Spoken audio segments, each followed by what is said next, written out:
Hello, hello.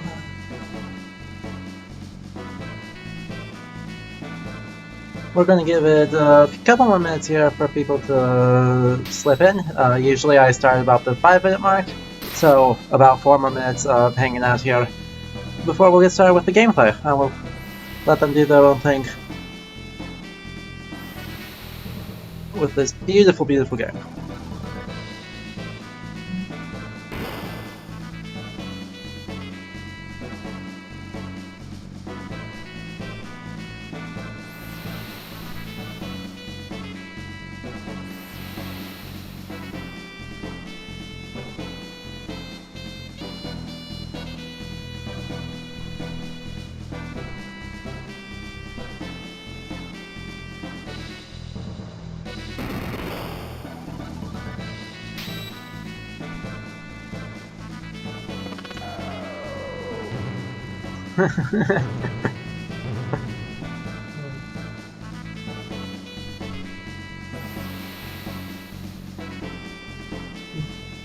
God, this music is so good. Chrono Trigger is one of the only games that I've played so far that I actually played growing up, so this one is going to be near and dear to my heart.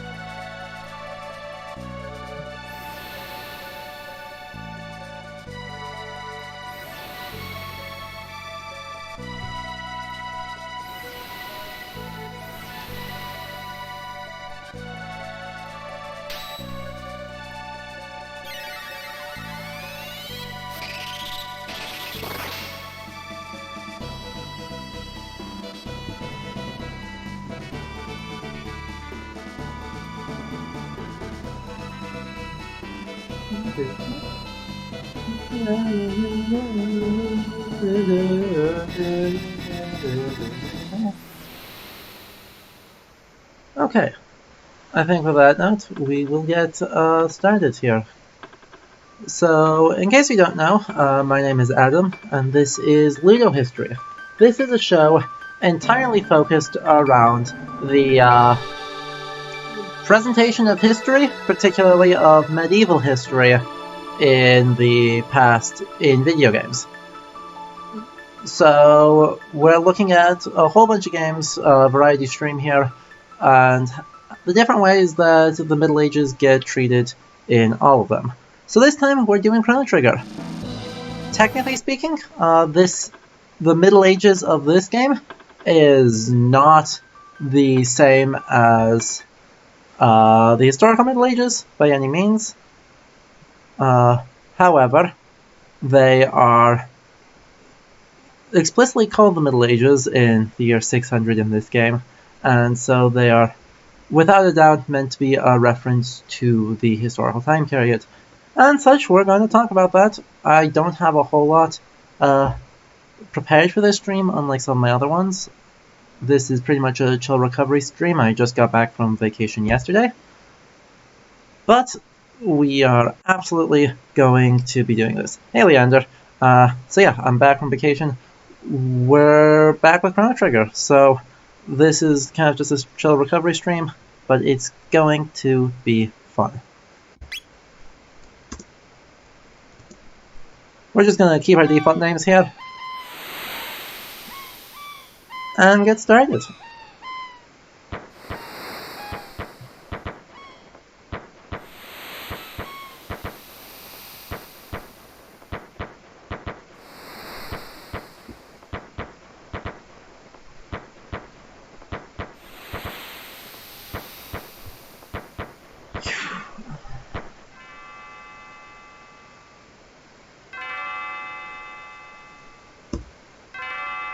So here we go. Here's our first and our main character for most of the game.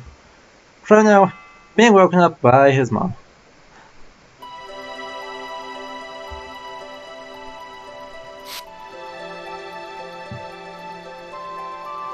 Ah, Leanie's bell makes such beautiful music. You were so excited about the Millennial Fair that you didn't sleep well, did you? You need to behave yourself today. Let's get moving now.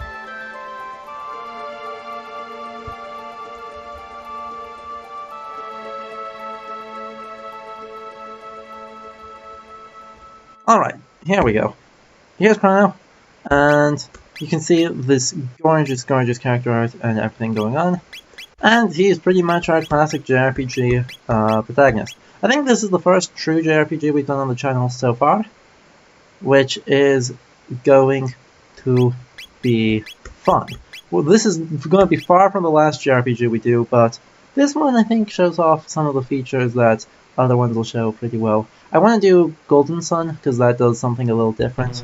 But yeah, for the most part here, we've got Chrono, level 1, lightning type, good times. His name is pretty much as you expect. It's a pun on Chronos, or the Greek word for time. So yeah, not a whole lot super interesting going on here, adaptation-wise. Just a nice little pun. Classic JRPG, wields a sword. Here we go. Yep, and he can't swim, so let's not go into any water.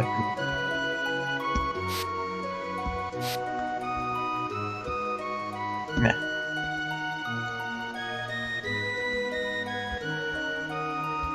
I do not remember the controls for this game. It has been actually ages since I have played. Oh dear. It's been actually ages since I played this game, so... Spoilers, we will not be back before dinner. There we go.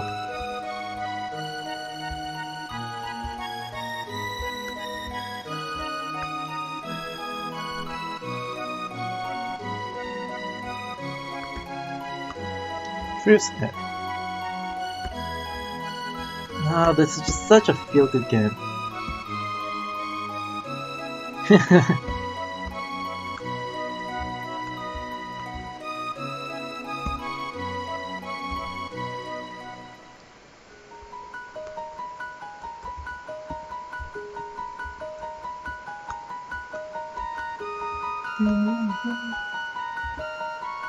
Yeah. This pretty much looks like every JRPG I've ever been in. We got our bar, some rooms, piano. Pretty much our acts. I actually think the reference here is closer to like the taverns and westerns than into any sort of historical inn.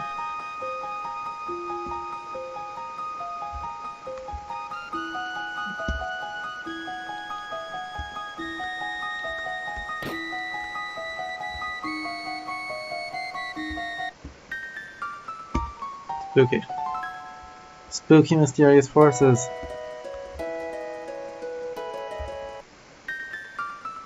Naturally, that means we'll be able to open that much later in the game.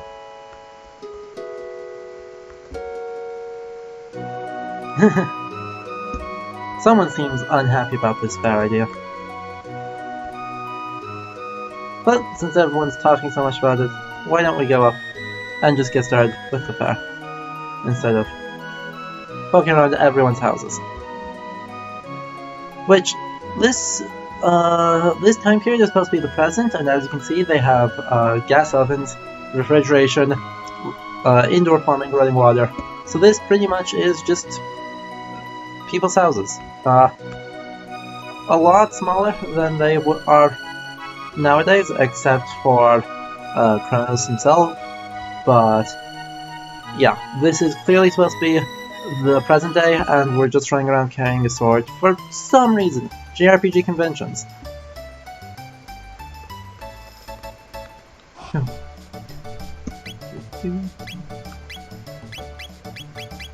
Okay.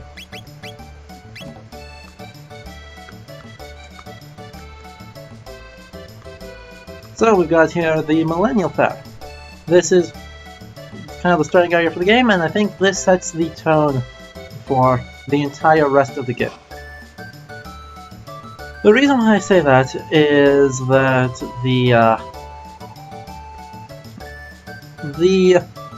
I've heard Chrono Trigger described as a theme park of a bunch of different time periods, which I think is a really good way to describe it. I think it's one the game itself encourages by starting itself off in a theme park.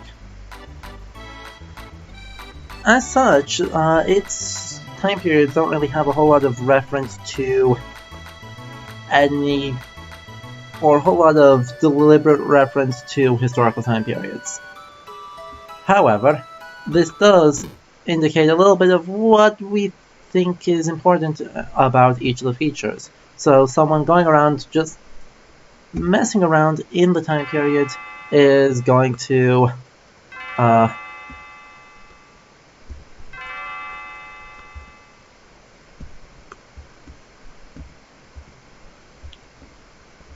recognize it as the time period, but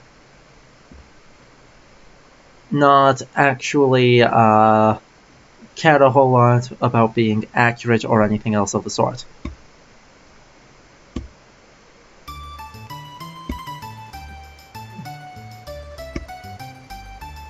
So here we have Marl, our next playable character. The wiki actually has some inaccurate info here on the origins of her name. Claims that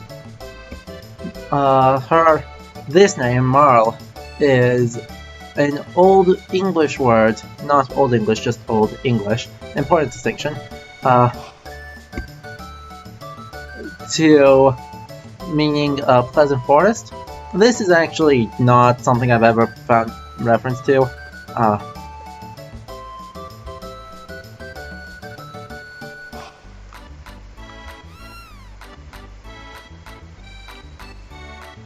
But instead, there are a couple of amusing places it can refer to. One of those is that it's in a French dialect. It means blackbird. In Middle English, it also refers to a mixed group of earth, and in Northern Australian Northern Australian language, it means just girl, which is the most appropriate for this definitely legitimate name that is not concealing anything.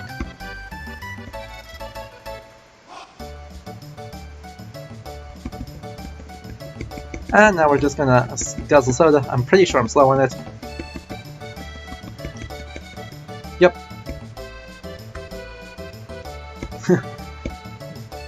Here we go. We are going to try and mash my keyboard as fast as we can.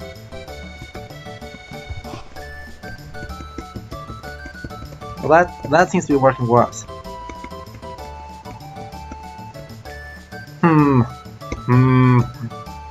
But here's another case where we're just drinking soda. It's very much in the present. But to finish that thought, I want to be clear, I do not think the designers of the game were at all interested in saying, hey, let's, wow, I think that's the best I can do on this keyboard, which is quite awful. Oh well, silver points are not going to be a super important thing in this game. Let's go get that girl's cat back. We are good people, we do that. But, I don't... Hello? I don't think that the designers are actually saying, hey, let's refer to an obscure Northern Australian language to actually name our characters. That's not something that's a reasonable use of anyone's time. But what we can say is that there's some coincidental references, and they're creating just a name that sounds good, and it has some interesting linguistic parallels that are appropriate for this game.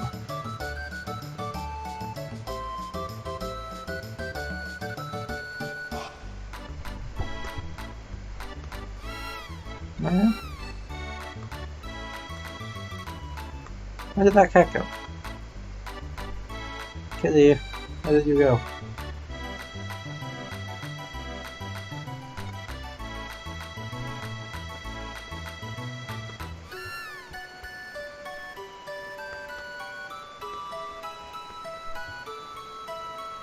Oh dear.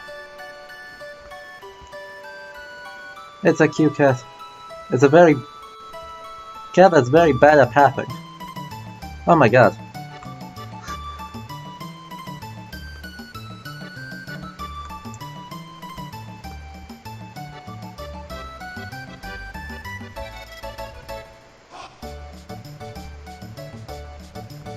There we go.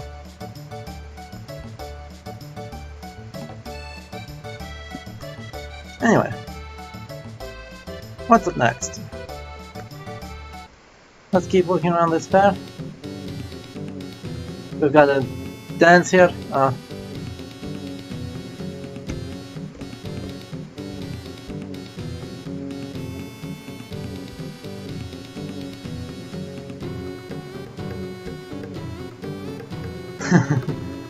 Which, this is actually a something that we'll see later, but kind of already talks about some of the time going on. There's a lot of time shenanigans in this game, and there's a lot of worries about how the time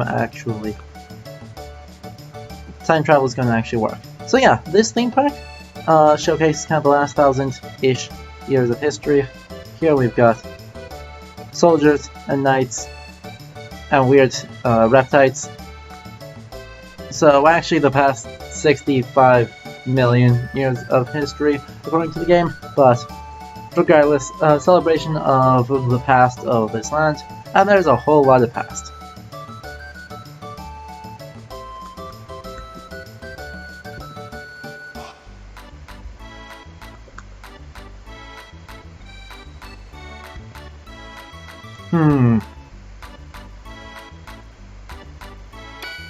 Ding.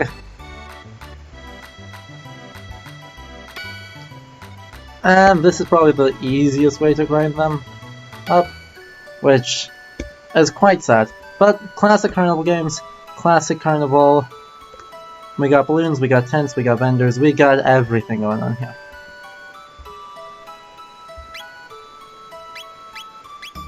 Ooh. There's no way we are going to grind up the money required for the load sword. And honestly, we don't need either of those things right now.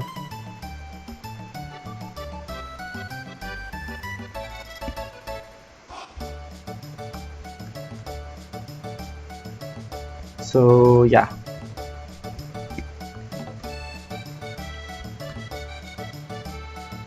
We're going to fight Elgato here, and then that should let us move on into the actual Middle Ages. Because this is just our present, and so we've got this definitely not Disney-esque fair, with that definitely not Mickey Mouse balloon, and then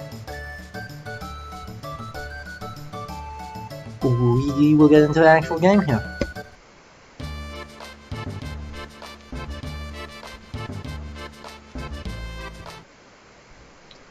And here's our battle system. Unlike most JRPGs, this has a very active battle system, which is super cool. Though Elgato is trashing me. Nice crit. Wow. Alright. The enemies just kind of wander around, which actually is super useful for when they end up facing away from everyone, which is great news.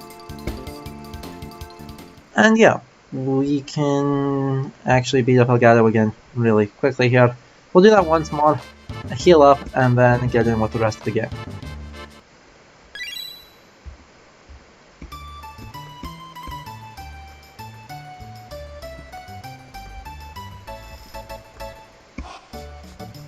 Come on.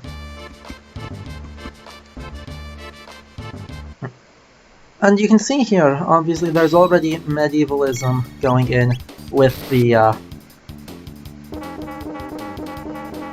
game as it stands right now. Oh gosh, Chrono's probably gonna die, which is awkward. Yep, Chrono went down. But that's not really the end of the world.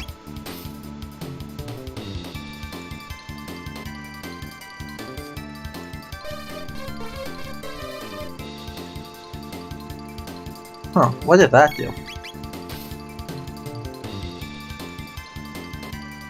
Anyway, we've already got several bits of medieval type things going on within the battle system. Namely, that Chrono uses a sword, specifically he uses a katana type weapon, but he also uses, Marl uses a crossbow, which is kind of the standard ranged weapon for a pretty long time in the Middle Ages, just because it's easy to train, easy to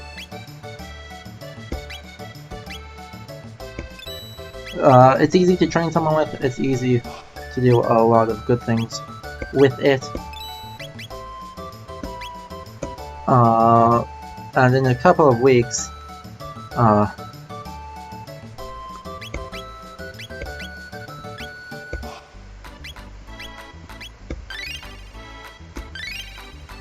someone actually manages, can train up to be pretty good with the crossbow. So that becomes in many ways the default ranged weapon, especially for non-professional warriors. England is kind of the exception there. England had laws that everyone had to train with longbow in the 14th and 15th century. But for the rest of it, for example, in Italy with genuine merchants and mercenaries, they did tend to use crossbows as the preferred range weapon. So we're already seeing medievalism even in a world with running water, electricity, refrigeration, and propane-powered stoves.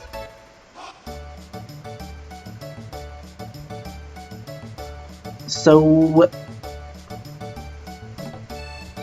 Okay, Mo. Jeez. It's a fair bit of...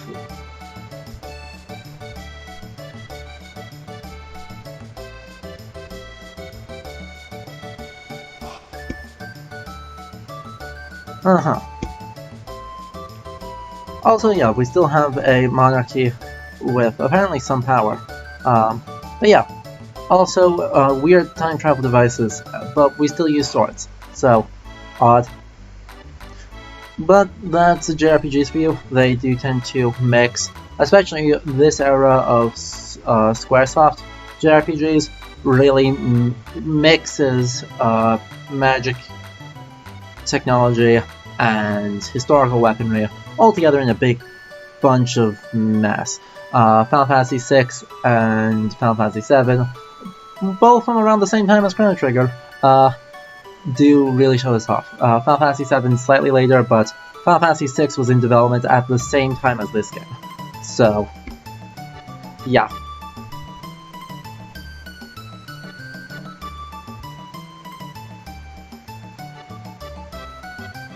So we're gonna try this because nothing could possibly go wrong. Oof.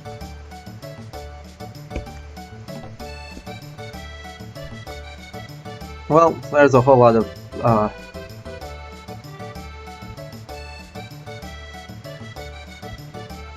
nothing good happening here.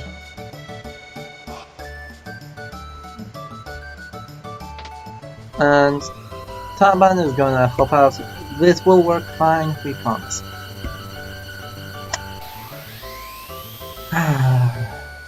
Hey look, it worked.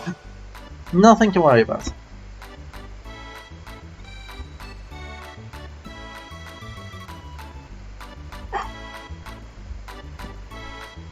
No one has faith. No one has faith. But Taban himself is a blacksmith and inventor, so yeah.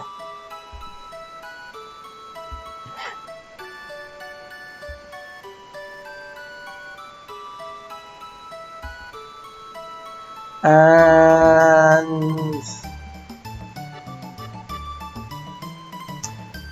so you know that pendant, for some reason this reacts badly with technology, and this happens. The ominous music is a bad sign. I actually do not remember why the pendant actually causes this tear in reality. If anyone does, if you could throw that in, that would be helpful. But yeah, for some reason her pendant reacts so badly. I think probably because it's Zeal technology. That it opens a portal into the Middle Ages, 400 years before the present of this game. So, in comparison, like, this should be something to about 1600 in our time. We'll see that's not the case, somewhere between 1550 and 1600. So, yeah, we'll see this is not the case, because this is bad.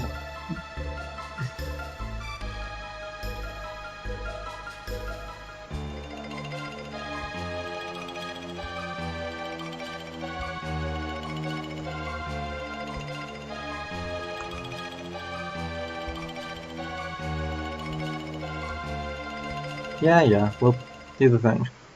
We're gonna go after her.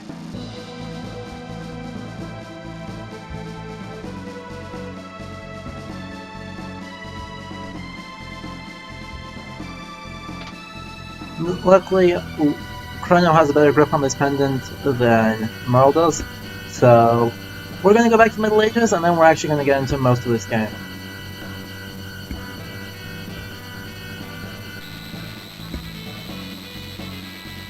Much Clark, and here we go.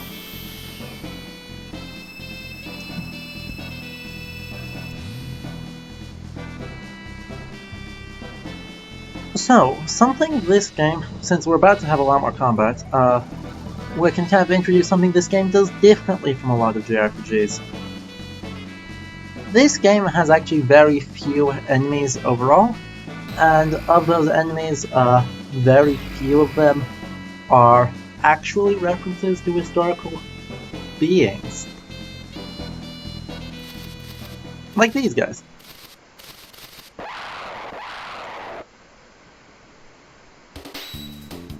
These guys are just called blue imps.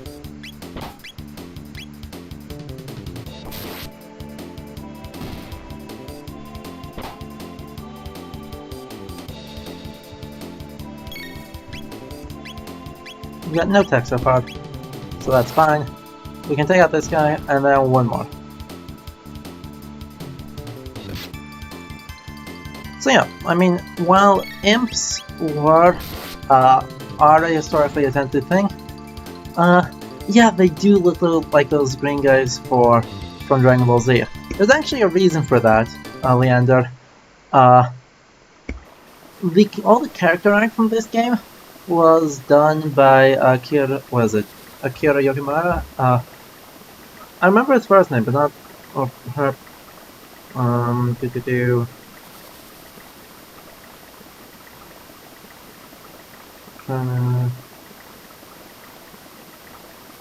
Give me just a moment, because I am bad at names.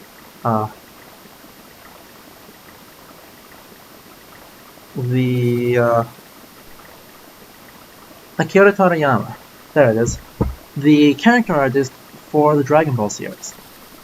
So, yeah, all this gorgeous art does very deliberately end up looking in the same style as the material from Dragon Ball Z. But yeah, I mean, they are imps, and while imps are a folkloric enemy, they are not, particularly speaking, much of a reference to anything. Certainly not these guys. These guys are just wandering around, doing their own thing, for the most part existing perfectly peacefully until we get there. They are not interested in taking on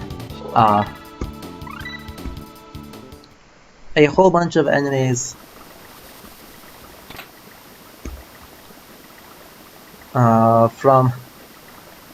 or being a historical reference or acting like historical imps. They are just... Oh, we should go in here and do that. They're just hanging out, having their own time, existing as basically children in this world. So I don't really count these guys as a historical reference, even though they are technically named as this. Similarly, the roly-poly is just a descriptor of what it does, not really a descriptor of any sort of reference to anything. So we can really conclude that these guys are not really historically referenced, or not really a historical reference to anything, which is fine. Like, this is not a bad thing, this game totally works with that. And the additional benefit of that is that it means that the game is not trying or spending resources trying to care about how they fit in, how it's trying to adapt things. Yeah, I mean, yeah, the imp is very much... The name definitely comes from folklore. I would need to... I did not actually look up... it's a Latin word, I believe.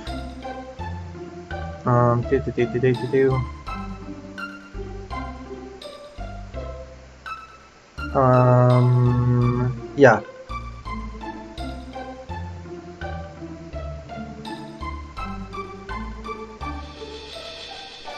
Okay, actually, apparently...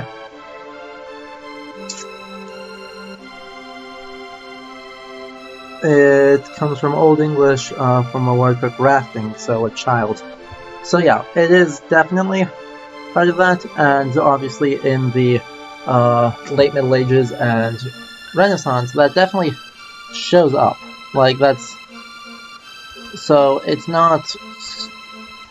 It does have some kind of reference, and if the reference is to children, that does kind of work.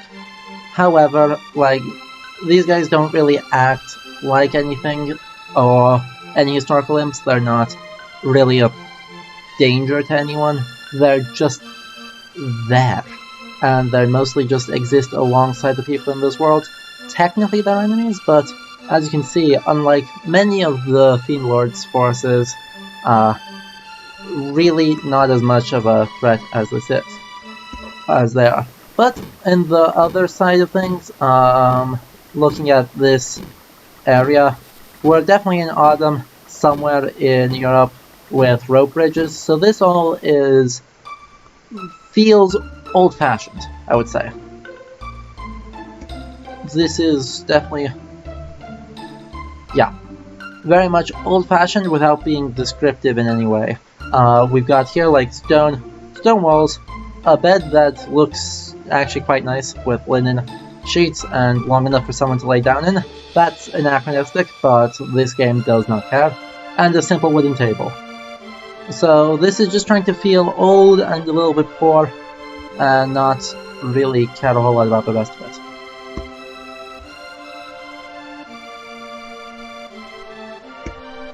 And yeah, Chrono is very confused as to what's happening, but we appear to be in the year 600, so 400 years before the events of the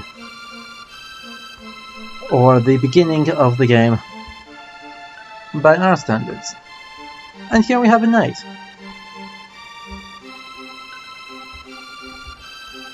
We have a very much JRPG shop with random treasure chests, and for some reason a package of wood and barrels filled with nothing. So this is, yeah, not really, I would say, much of a... Oh wait, hang on, that's a fun thing. I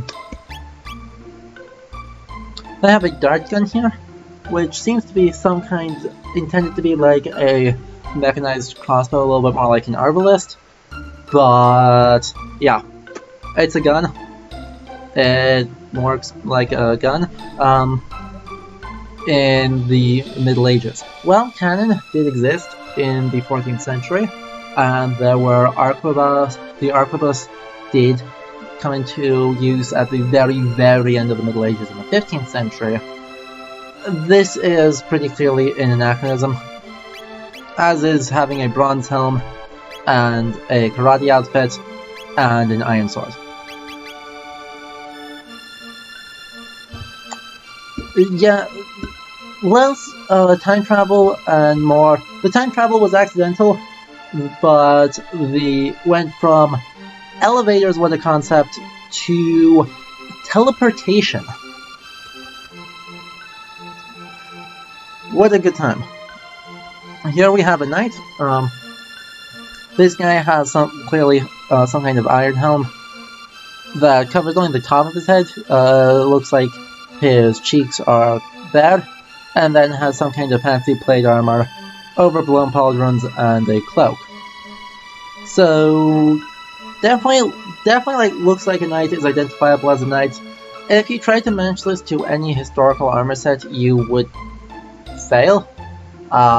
This is just not how armor looks at all.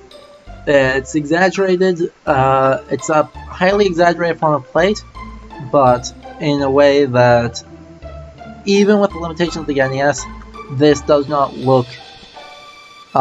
they could do better for making things that look like functioning armor. So this is designed to kind of look fancy and look identifiably like a knight, and past that, we don't care about any sort of accuracy.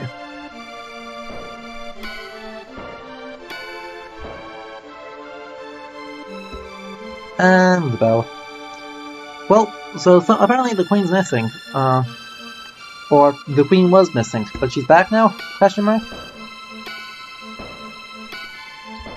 Also, this guy looks a lot like Tabin, because he's Tabin's ancestor. They just used the exact same model. And yeah, here we have this big stone fireplace. This is also actually anachronistic. Stone fireplaces, like, even of this type, are not common in the Middle Ages. They existed in wealthy houses, but, yeah. A forge, if this is meant to be a forge, this would be much more plausible for the later, for the Middle Ages, but as a heating fireplace for a house, something like this probably did not exist for most of the medieval period. They would just have the fire in the room, possibly with a hole near the roof to funnel out the smoke. But for the most part, they may just can't deal with it. Which, just dealing with it is not great, as it turns out. Huh. So we got two imps on roly-polies. Oh, I should have used Cyclone there. That's sad. That doesn't hit. That does not hit both of them.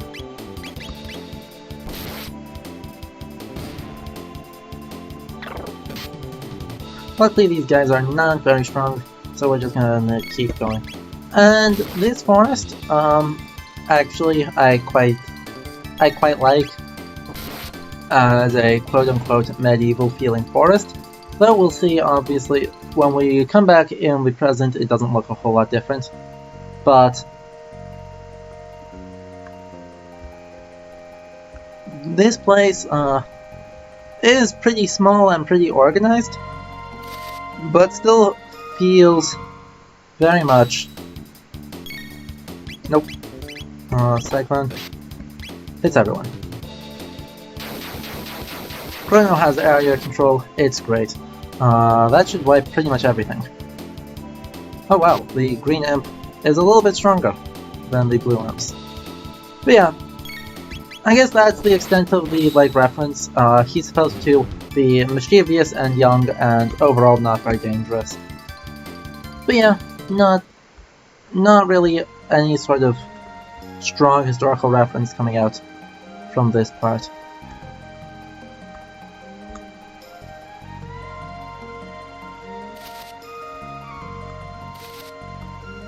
Hello?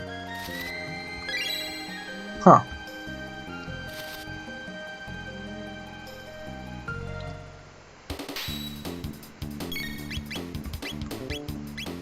So I'm taking you guys out. And yeah. We're just doing more combat. We can see Chrono's using a katana. It gives it a vaguely Japanese feel. Makes sense for a Japanese company. but does not really make sense in the otherwise European design of this Middle Ages. But that's okay. We've already seen it's just mashing together a whole bunch of basically random reference.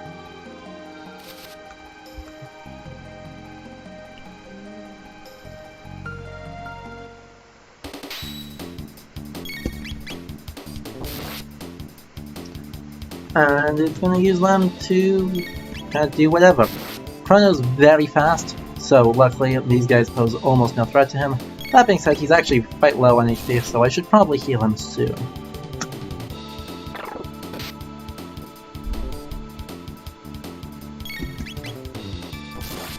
I don't know why I didn't stop at the inn. That was stupid of me. I will actually do that, because that is better than using more tonics here. I will need those for the Naga fight. Oh boy. Here we go.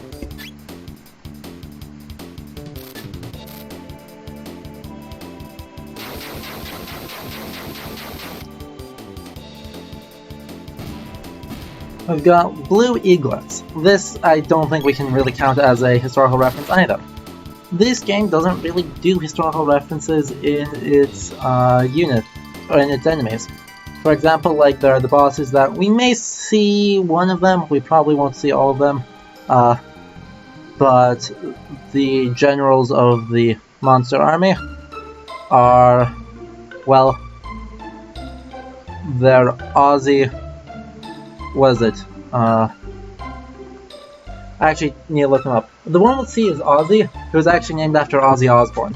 So, and one of them's Flea, and one of them's Slash, I think. So, they're very much in favor of making jokes, but not not so interested in the other side of it. Cool.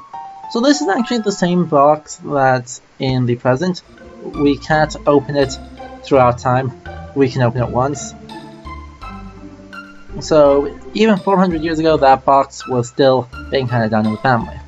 That happens, like, but not so commonly. Now, like, but this armor is actually much more reasonable than the knight armor is. This kind of helm is historically attested, just an open, basic helm. Obviously, in the Norman period, they had something a little like this, but then with a nose guard. Later in the Middle Ages, you'll see something like this, both with and without a visor. And then you can see they've got apparently looking like metal boots and greaves, like a Solaret, metal gauntlets, and some kind of breastplate with pauldrons. And then they have purple, either as a decoration or as an undergarment, some kind of leather quilting underneath this armor. So that's all perfect, much more reasonable than the exaggerated design of the knights. It just looks less cool. Cool is everything.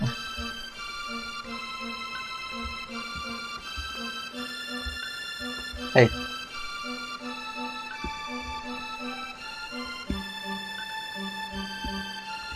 Well, this guy's not super happy, but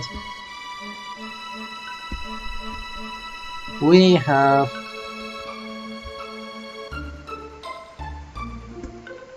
some problems, because we've got Zenon Bridge, and yeah.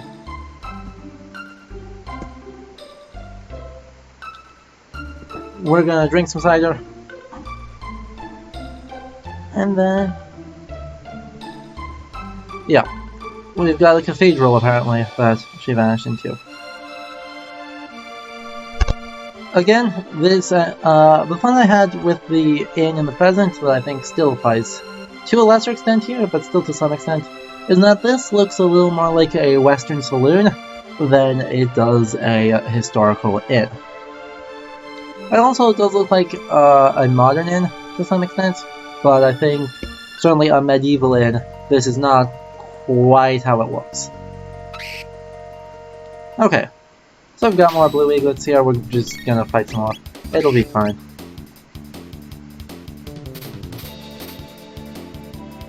I'm very lucky that those two had missed. I actually would have died to these guys. if it weren't for those 2 attacks on the previous round missing.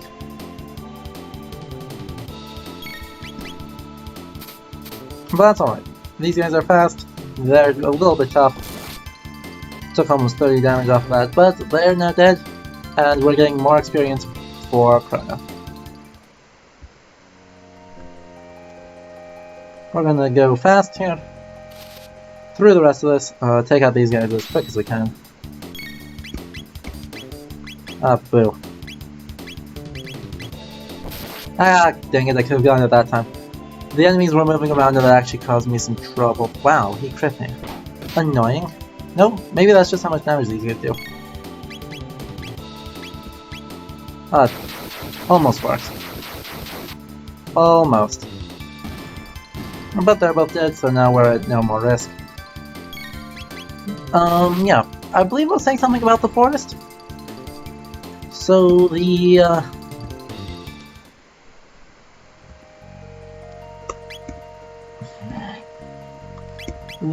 forest here. Why do I have 2 pendants? Hello?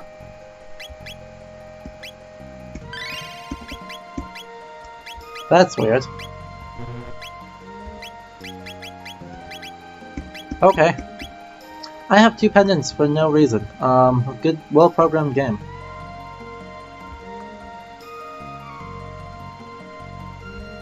Ooh, spooky.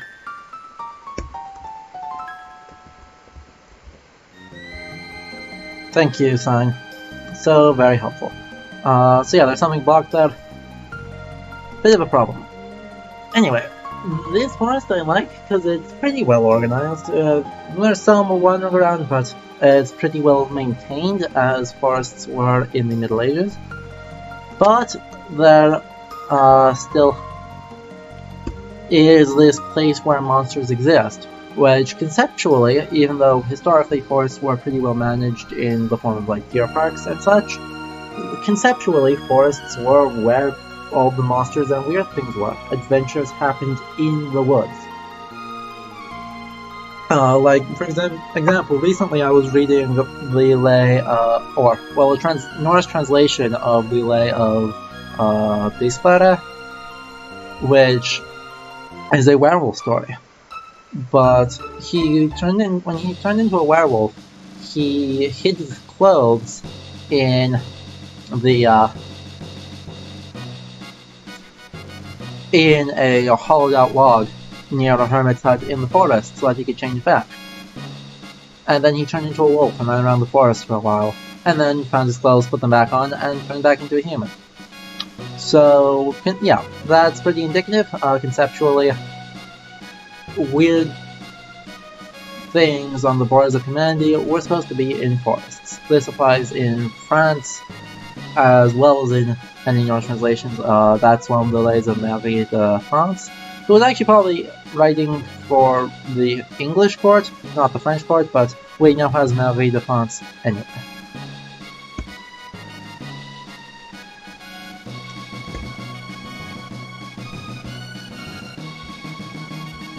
And these soldiers mock us, and the Queen comes in and saves us. That's perfectly legitimate. Queens absolutely have the powers to do that.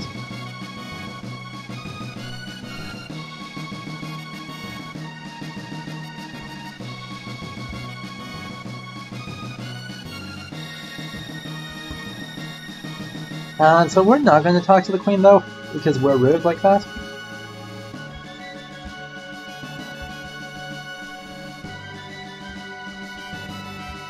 Now we've got these statues of people with spears and shields.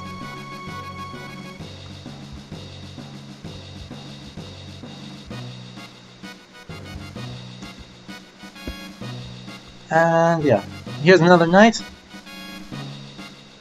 Clearly.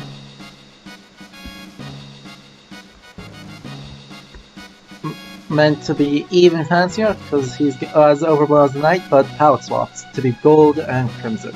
Which is a very expensive, sorry about that, a very expensive armor set. Probably not all that useful, though gold plating was a sign of wealth, and We've not heard of Sir Cyrus, so we will. Dang.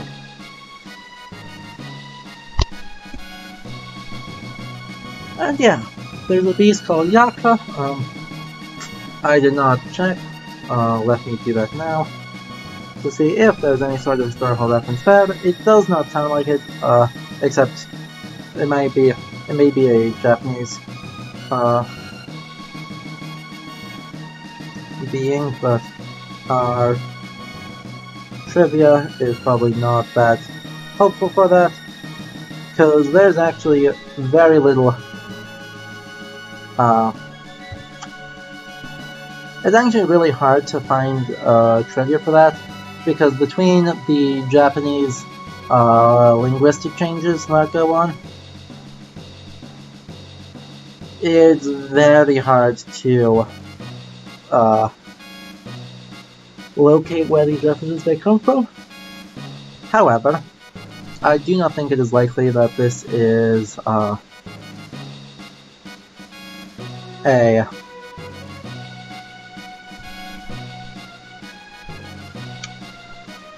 do not think that this is really likely to be any sort of reference to a medieval entity.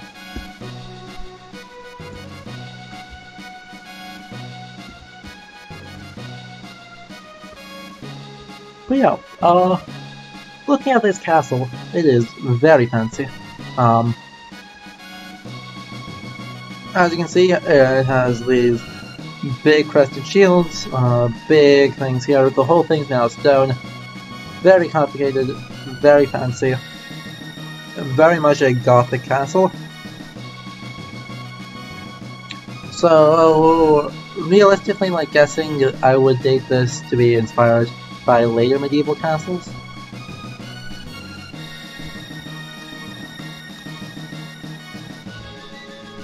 The layout's completely nonsensical, except the kitchen being near the edge does make sense because you need those cooking fires to go be someone else.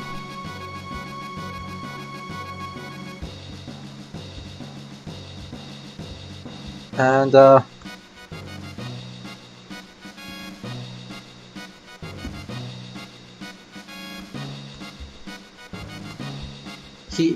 he got food.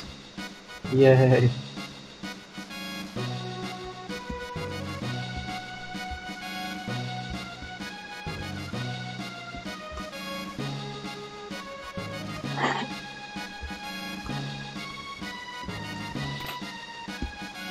And yeah, we got a issue with ice cream. These big barrels here are actually, that's how you would dispense beer in these big kegs. That's, I mean, still is basically how we dispense beer, but cooler they're around. Oh boy, that's a lot more soldiers.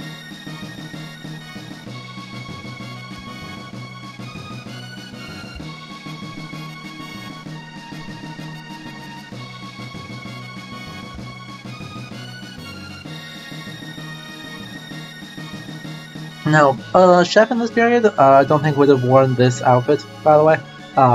This definitely looks to me like a variation of a basically modern outfit. But you need to know it's a chef, it's communicating information to the player. This is not really a thing to worry about.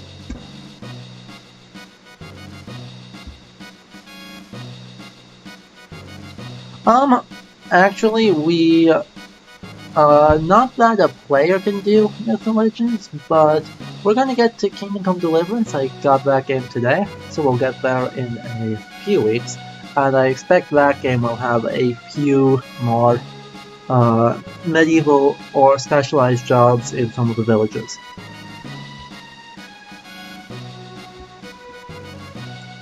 But I think mostly those, while they're very cool,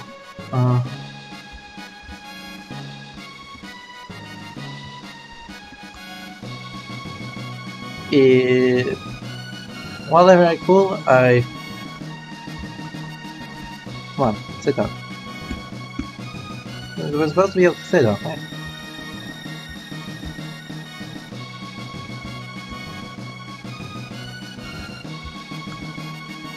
Let me sit down. Oh boy. Oh, 3 stars for great.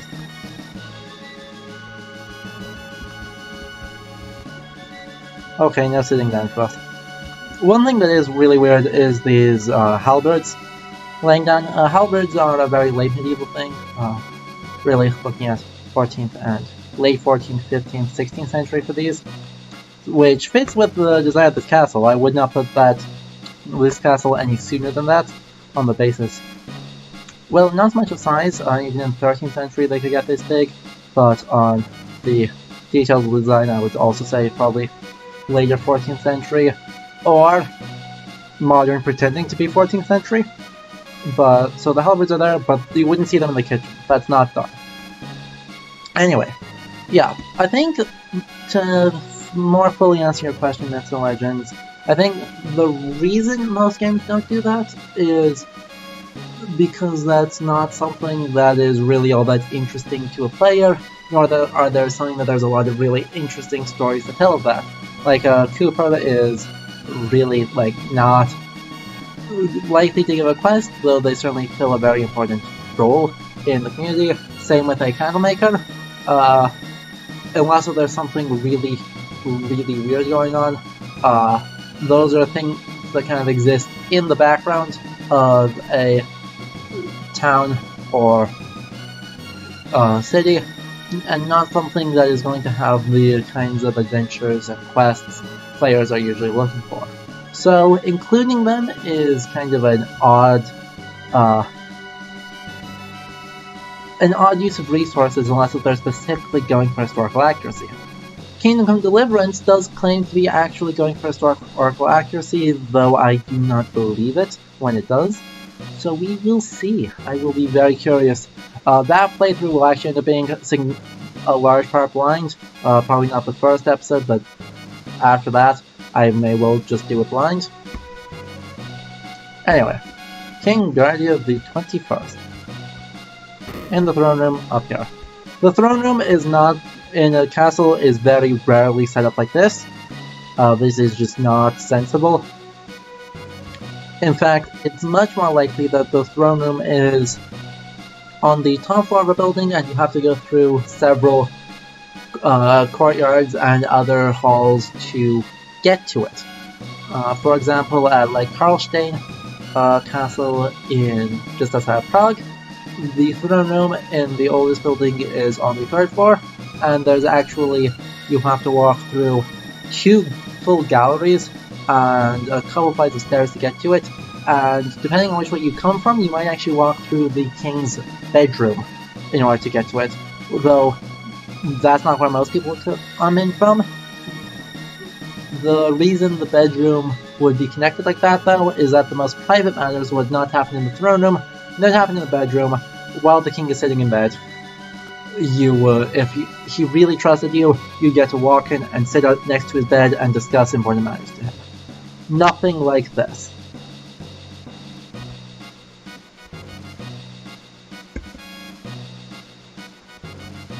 The Queen's chambers in that castle particularly are actually even 1 floor higher than that, but I did not get to see them because they are not accessible to the public.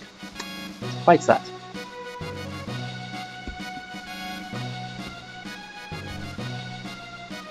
And we have the Chancellor there. Chancellor just fucking bailed. Yes.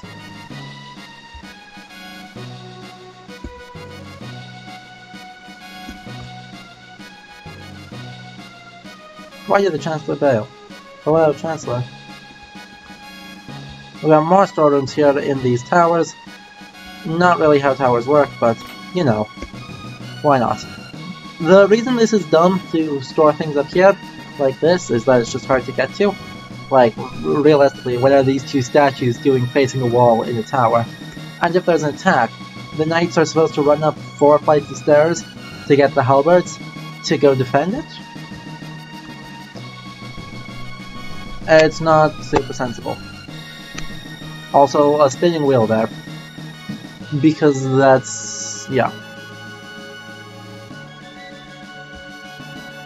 None of this makes a whole lot of sense, but we don't really care.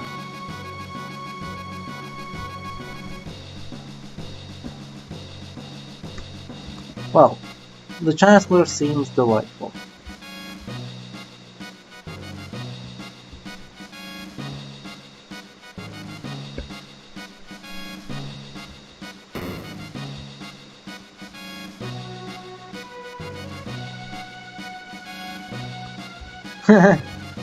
He's a good Christian. He goes to the cathedral every single day. We'll see. This game does not take a kind view to the cathedral. We'll see that in just a little while. It'll be fun. Also, a tower this tall probably doesn't happen in a castle. It definitely would in a cathedral, but it probably would not happen in a castle for the pretty simple reason that that's a liability. Actually a pretty huge liability.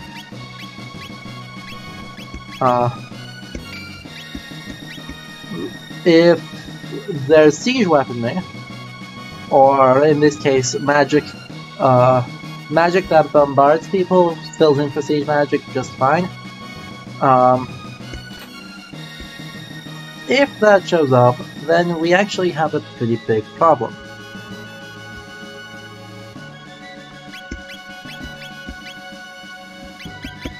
Namely, the tower could collapse and take on a lot of space with it. So having these tall fancy towers seems cool, but is very much part of the popular conception of a castle, but it's not a practical thing in terms of defense.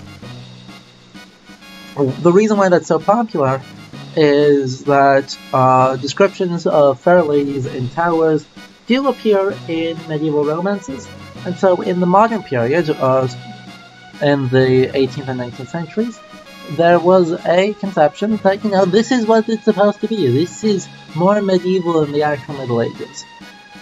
So, rich people built up these huge, fancy-looking towers. Oops, that just closed. So apologies for the pausing. Geez, I am screwing up all over the place. So apologies for the sound cutting out there. That was me fat-fingering. These tall fancy castles are most famously exemplified by Neuschwanstein, but also in Cardiff there's a quote-unquote fantasy castle attached to the castle, to the actual old castle, that is very pretty but very much modern. And it has a lot of these tall pointed towers, very thin things as well. So I think this game, I think, draws on that, and we're going, I think it's safe to link this into that tradition of fantasy castles and being more medieval than the Middle Ages actually were. Myth and legend as to how I would rank the castles and keeps in Dragon Age. I have to confess, I've actually not spent any time with Dragon Age. It's one of the ones on the list, we'll get there, and so I will actually bump that up the list as soon as I can get a hold of probably Dragon Age 2, rather than Inquisition, and we will find out together. My gut instinct is that they're fine, like they're functional, and they occupy a pretty wide range between things that are acceptable as historical castles and things that are very much more fantastical.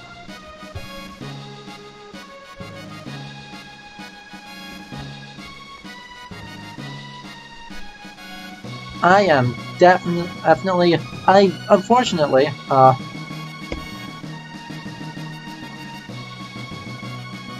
I had a copy of Assassin's Creed 1, but I had it on a physical disc, and I lost the disc. So I need to rebuy that game, but that is absolutely on the list. As is when the next Assassin's Creed comes out. That is when I am looking at for my research professionally, assuming the leaks are correct. If the leaks are correct, there is going to be a whole bunch of time spent in the Assassin's Creed Ragnarok when that comes out. So yeah, Assassin's Creed 1 is on the list, and we'll probably talk about some of the other ones too. Specifically, like Revelations could be really curious to talk about, because there's obviously much older things in Constantinople, and so seeing how Ezio, and through him the designers, are viewing this twice removed past is going to be a joy. So yeah, Assassin's Creed games, a whole bunch of them are on the list. So we'll probably end up dedicating a couple straight modes for that. Especially, I think the plan is once we know when Ragnarok comes out, I'll dedicate like the 2 months before that entirely to spending at least a little time with probably all the Assassin's Creed games and talking about history in them and how the series has changed. That's going to be expensive to get the new ones, but especially the older ones, 1 and the Ezio trilogy, I at least want to do, because they all very much engage with the medieval, even if the 2, Brotherhood and Revelations, are all technically set in the early modern period.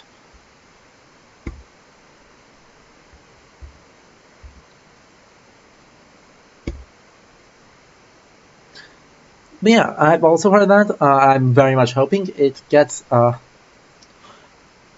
announced soon, because I am submitting a research proposal next month that is supposed to use it, and if the game's not confirmed to actually be Norse by that time, the committee is definitely going to be concerned about that.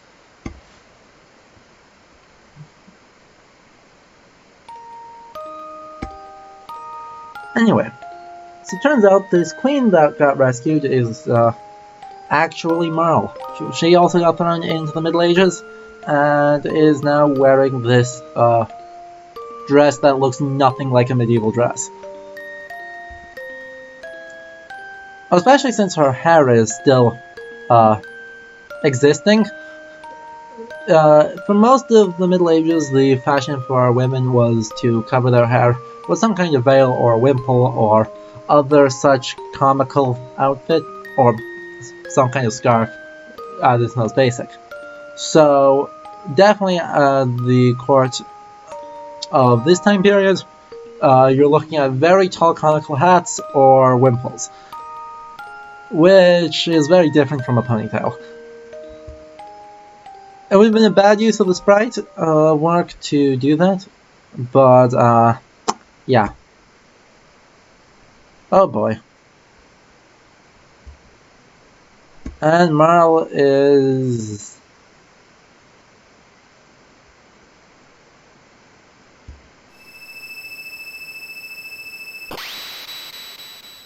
teleported away somewhere else. It turns out there's more magic going on in this world.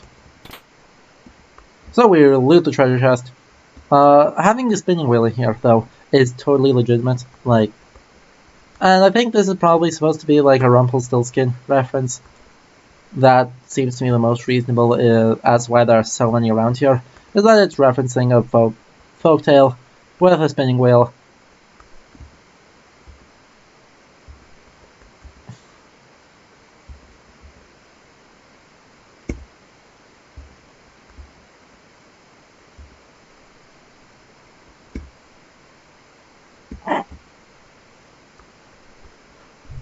And by something funny that probably is...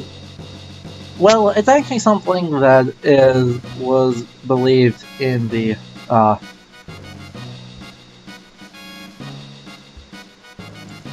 Middle Ages, especially in the Romance tradition. So not how knights actually behaved, but how people liked to believe knights behaved.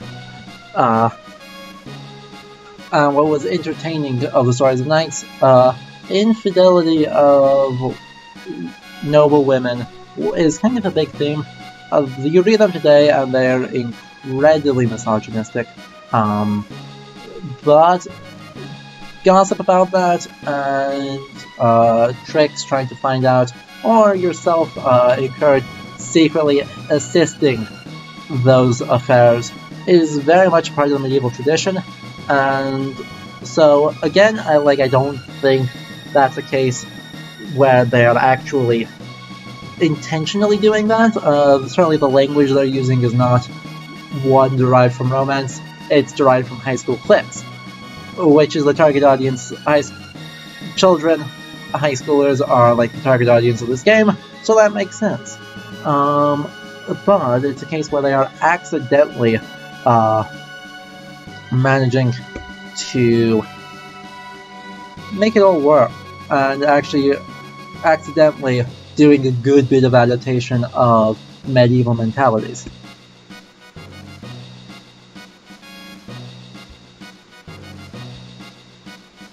Well, yeah. So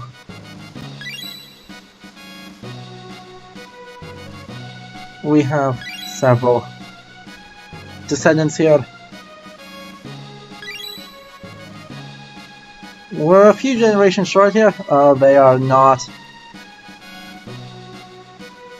Definitely not only 4 generations between Lean and now we know Princess Nadia, because 400 years and 4 generations is a little bit crazy. Anyway. She got kidnapped. We're in trouble.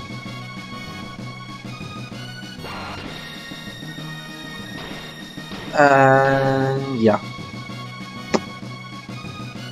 Things would go bad. This is a problem with time travel.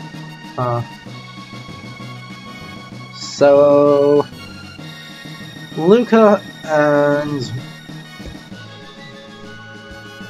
Chrono are gonna go fix time.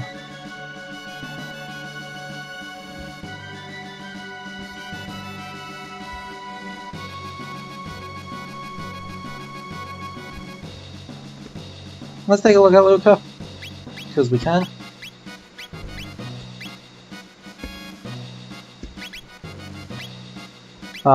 Luca's pretty slow, pretty weak, but attacks at range with the air gun and has some really powerful synergies.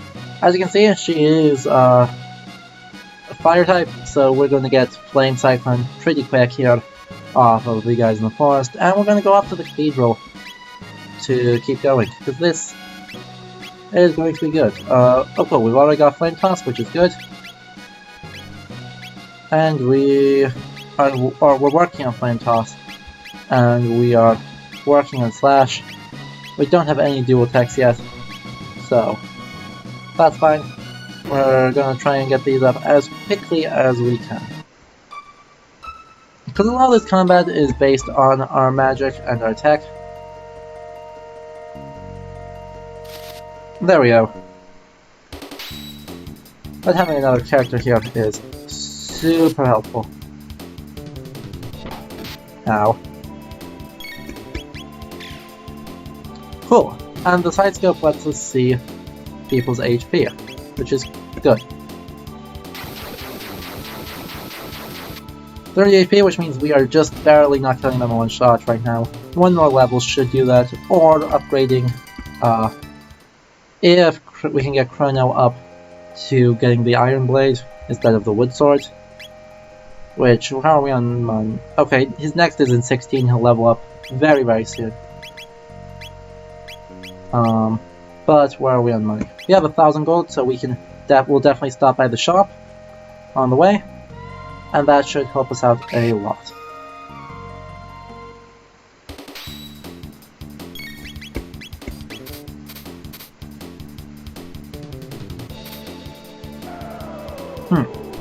Ow. And we got one shot here. Oh yeah, I do want to let you guys know that coming up soon we're going to be switching back. Actually, after this stream we're going to be switching back into modern games. Huh. Well, that's broken. But I think we got a very powerful weapon on a lucky drop, which saves me some money. Nope. Weird. What happened there? I see. We got I don't know what happened. Either the game glitched there, or something else went wrong, because we did... It said we got something, and one of those somethings was a load sword. But we did not actually get the load sword. Which is sad, because that would have saved me 4,000 gold from Melchior. I didn't think these guys dropped it, anyway, so... yeah. All around confusing.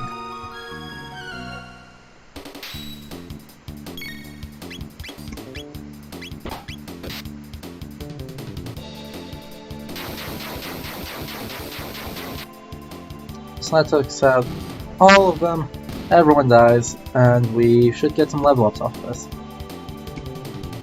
That's Tonic, Chrono leveled up, Luca learns Flame Toss, and we got Firewall. Good for everyone. Dual attacks are kind of the main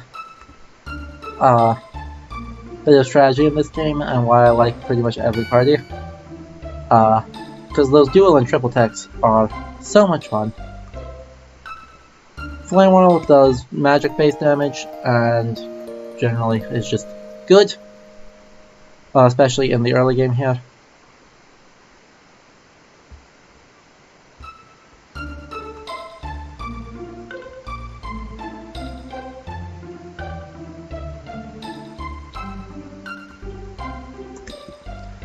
But some of the triple attacks that we get will be awesome. Anyway. This guy who speaks in a very modern way for what's going on.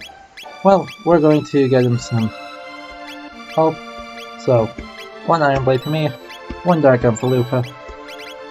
And then... actually we'll get a Bronze Helm. Nope, we have insufficient gold. Ah, that's why. The Dark Gun costs a lot of money. Okay. So we will equip our guys correctly, and then we will sell some of those things, because this extra damage is actually going to be quite huge for us.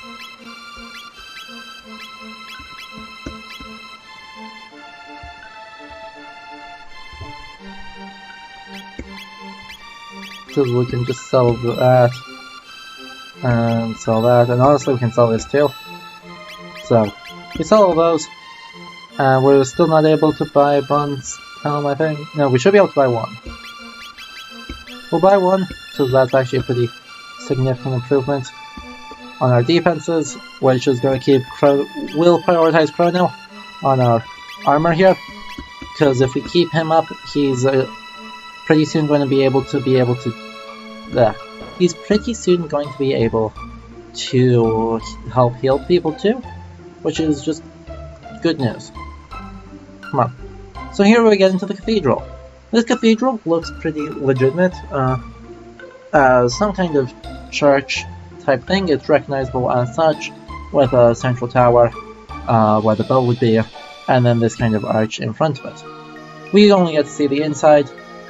Pews are not a thing in any cathedral in the Middle Ages. It was standing room only for the entire period, so we don't need to worry about that, but this, well, the church feels like it's supposed to have pews, especially post-Reformation, when pews were introduced. Well, kind of. Pews are younger than the Reformation, but I believe Lutheran churches introduced them before Catholic churches did. Obviously, though, they're in churches in modernity, and so churches need to have pews. Huh. These guys are really subtle. These outfits look stereotypically religious with the head coverings. These are, actually though,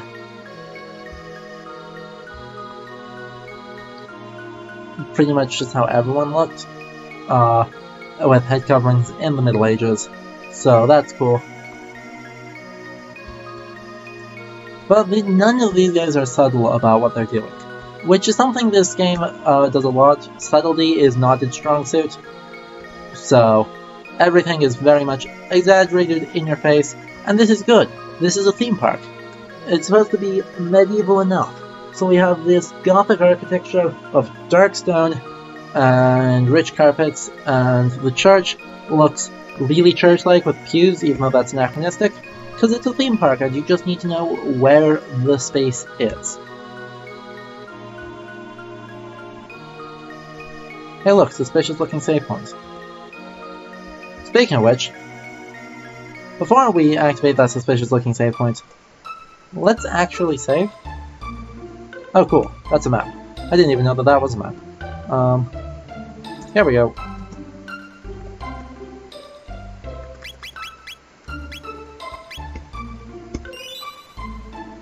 The queen is gone. Hello, poor Chrono. We should have no trouble here. Anyway.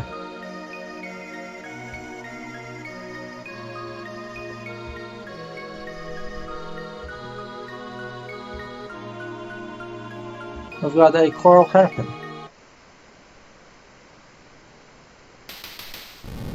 And these guys turn into Nagas.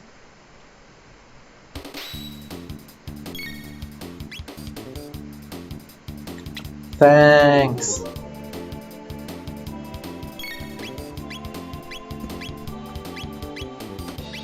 There we go.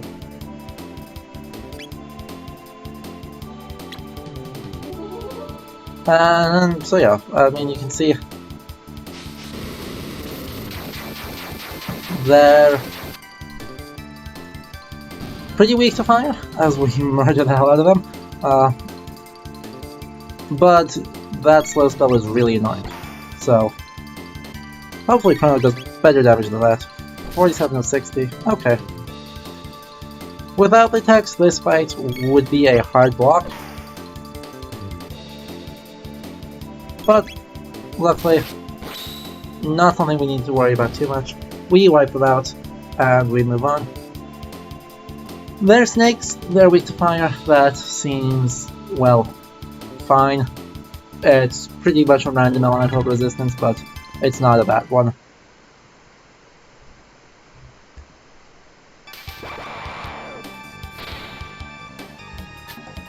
But anyway, we've got...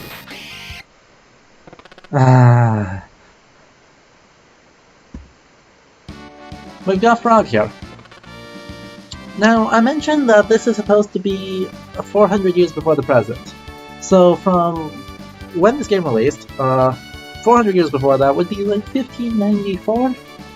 So, Frog is actually speaking totally legitimately. Everyone else is being anachronistic.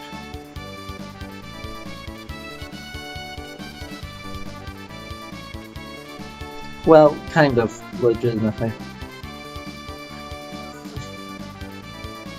Will the accompany me is not good early modern English. There's some grammar issues in this, but it's supposed to, in feeling old-timey and out of place, it works. It's actually unclear though why Frog is supposed to be old-timey and out of place, because he doesn't talk like this when he's not a frog. In the cutscenes he talks normally, and then he started talking in early modern English when he got transformed by Ozzy into a frog. So that's weird.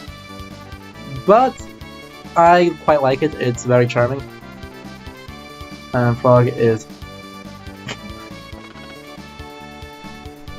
Aww. Frog is cute.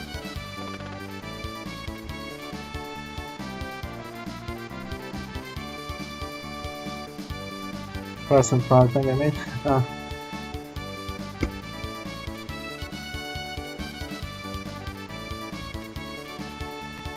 His name is Frog.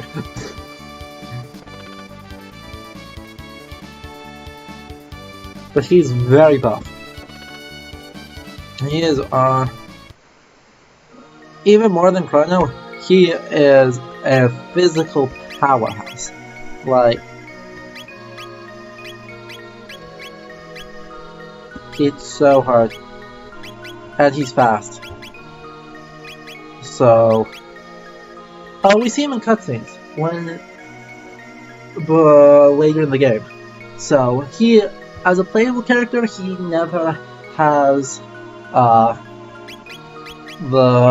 human form, but we do see him in cutscenes before his transformation, and he speaks normally.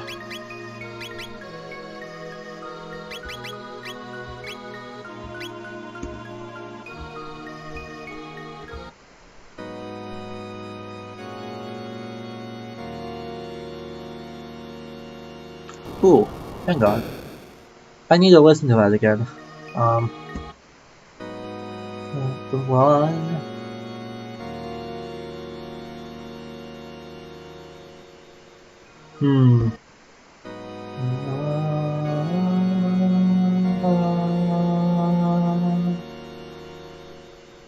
What I'm listening for, and I don't think it's there, is that there's some pretty Disney chords in that, and I was listening to see if they actually put in a tritone. It doesn't sound like they did, which is good. Tritones sound bad, but very much follows actually Baroque or post-Baroque chord progressions, or I should say common period, as opposed to medieval chant, so, which of course didn't have the organ anyway.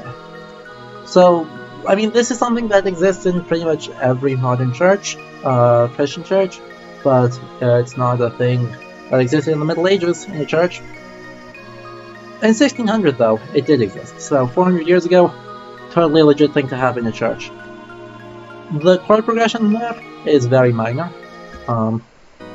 That's major first. I can't tell that one. Da, da, da. I think that's also it may be a 1-5 minor one, but I'm not entirely sure on that. And we have the stained glass window there, which looks like a field of roses and an angel descending over that. Very Christian imagery, though not the Christ imagery you would expect behind the altar. Anyway, having seen this perfectly normal looking church, let's go into the back rooms. The back rooms largely follow the same design, as you can see, with the lamps, stone designs, and red carpets. Let's just aggro these guys. It's fine.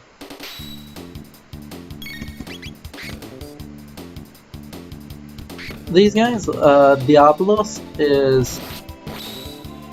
wow.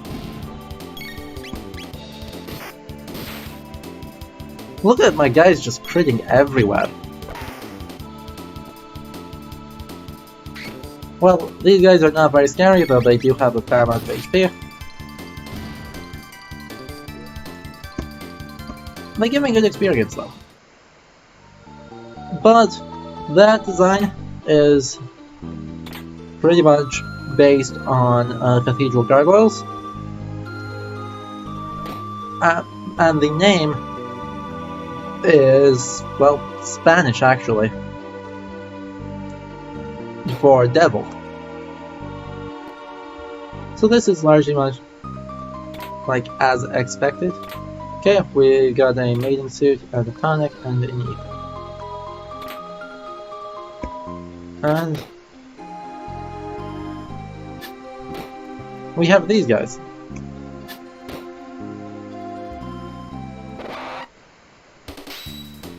Why we have these guys is a mystery. Here we go. Hello. Firework. No, damn it. I screwed up there. Because that actually only hit 2. I wanted it to hit all 3.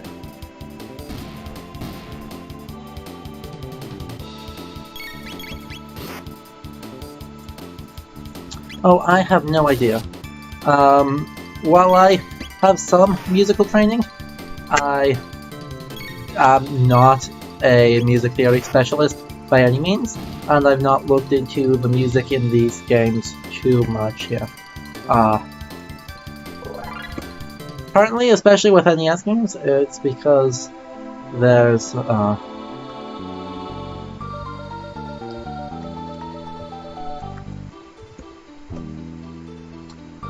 there are such limitations as to what we can actually use in these games, because the sound cards are so limited. Cool, Steel Saber. Who is that useful for? Is it for you? It is. That's a lot stronger. I wonder if you can use the Iron Edge. Nope. Okay, you can actually see that there's a difference in their swords when the icon's there. Between the single-edged katana type things, katana's single-edged katana or saber, versus this more traditional arming sword. There are spikes there. I believe we can actually just walk over them. Nope. Shame. I was hoping we could just walk over those and take damage, because that would have been worthwhile.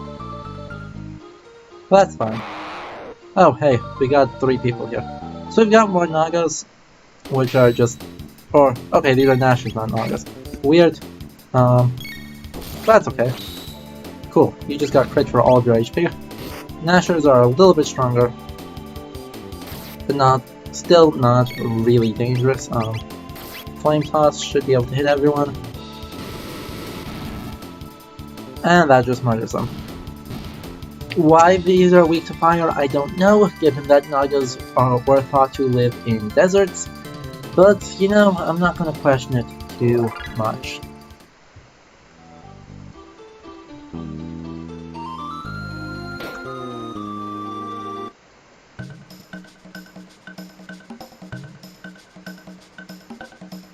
Okay, is that the theme that actually played in the organ there? That's a legend?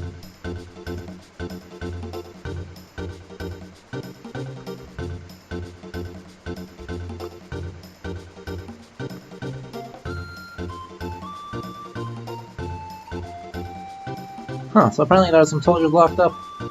And yeah, the Chancellor has been captured and Yakra, this guy named Yakra, is taking over it.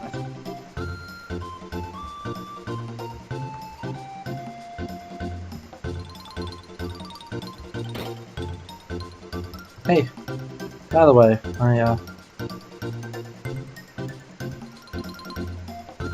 awesome. Well, let me check that then. See if that's a thing. Here we go. Give me just a moment.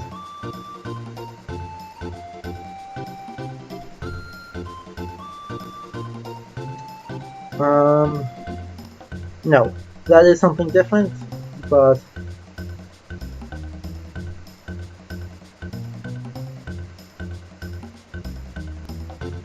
it's a full 8-bar. It's a full 8-bar play, 8-bar theme. So yeah, that's something else. So that is a very cool thing that we'll possibly keep an eye out for if we end up playing any games that it's recorded. Though looks like mostly those are in things like Animal Crossing games, and Yoshi games, and Mario Kart. So none of which we are trying to look at for this channel for now. Anyway, for some reason these guys don't seem to have acknowledged that there's anything spooky going on, that we are not actually in disguise. Yes, what?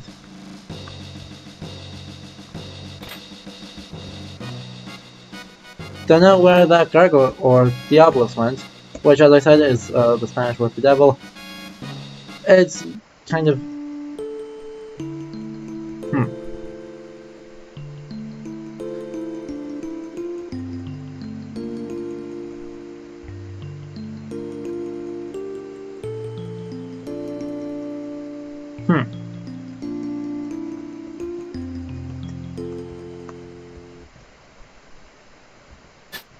Thank you, about time. We're just gonna flame siphon them again. Oh, that restores allied HP. Don't really care about that.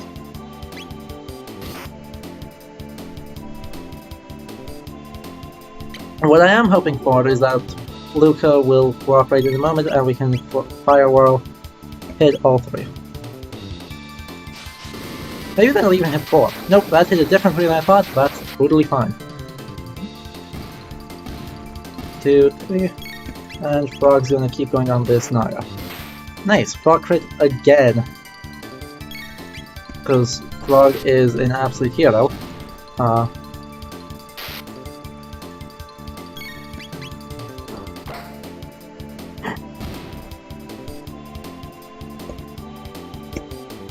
And yeah, we just wiped out all those guys. And we got a defender and a speed belt. So we continue being able to accessorize like crazy. I'm tempted to up.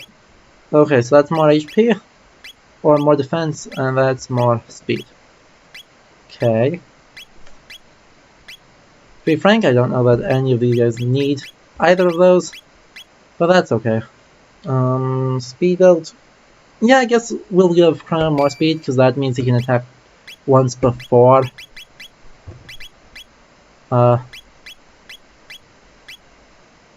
We end up, or before Luca even gets to cast a spell. So we can attack and then fire whirl. We also don't really care about the side skip that much, so we'll give her the defender instead. Meanwhile then, Chrono needs more HP, so we do that. I don't really know. Let me check on that.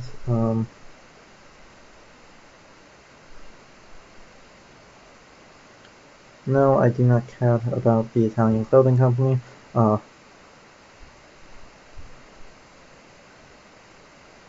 Yeah, I don't think he's supposed to be that, actually.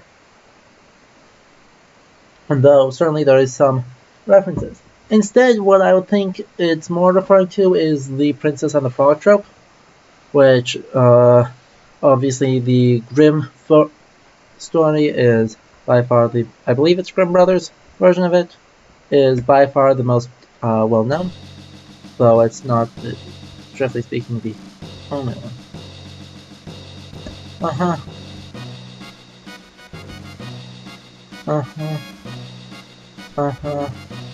Sure.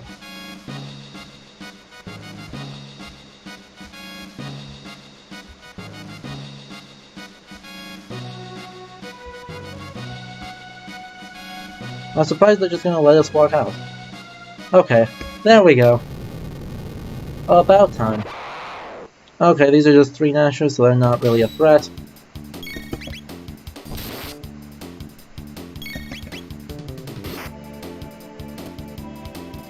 Still not dead though.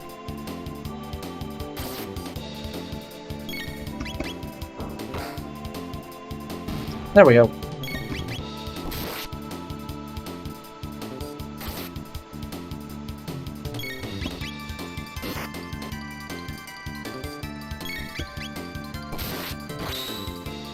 Cool. So yeah, these guys are just kind of snakes. I believe they have a chance to poison, but I don't know that for sure. But they're not really scary in any way, shape, or form. They just exist. Again, another name that has no reference. The Naga, or Naga-et, does have a reference to folklore. Let me get my sources up on this.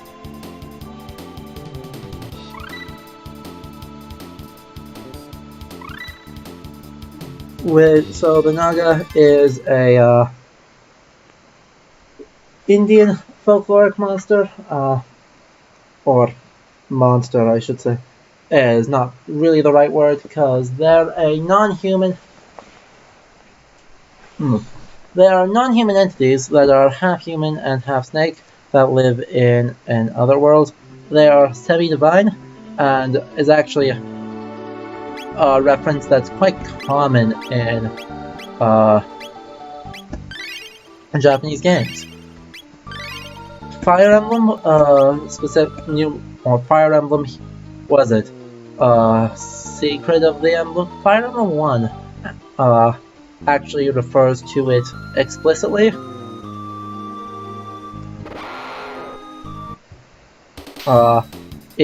As do later Fire Emblem games.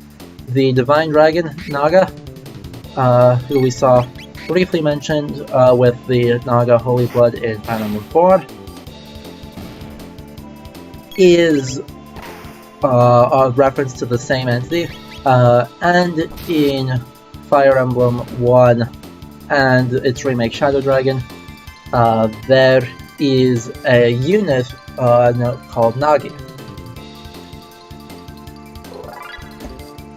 who is a replacement unit if you're bad and lost your Dragon Tiki, but she still is a Divine Dragon who is able to take on the Earth Dragon Medius pretty easily. But yeah, so that is actually a very common place to steal from, which is neat.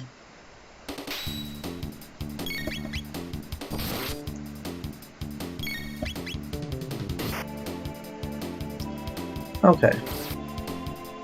And we just take out more Nashers.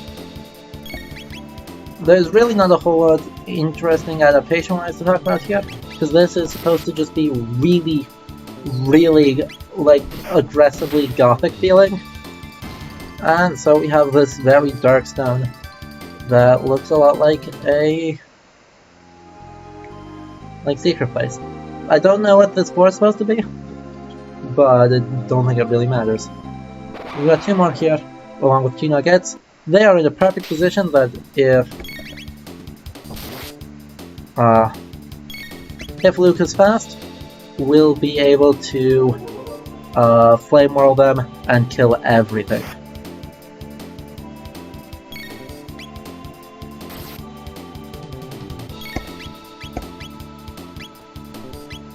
There it is.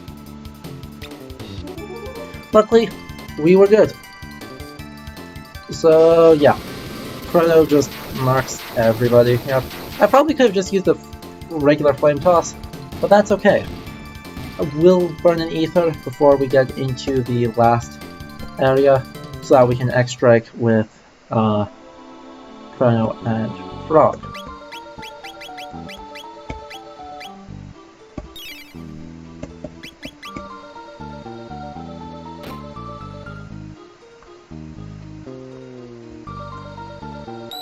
Well, we have a genuine save point here, so we will save. Ta-da!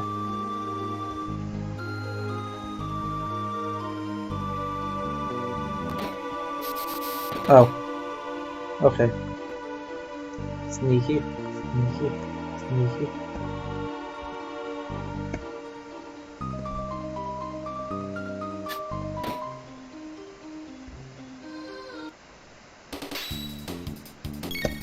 And this guy is just called a hench, in that he is a henchman who henches, and is otherwise really utterly meaningless. But yeah, he doesn't even really have a whole lot of reference to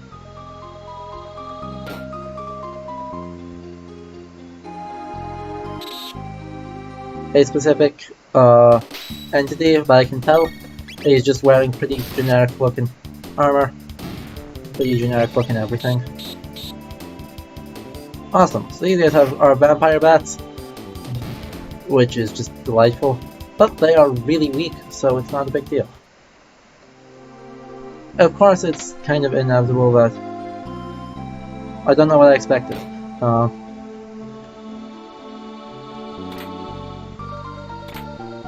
Tonic and the heal.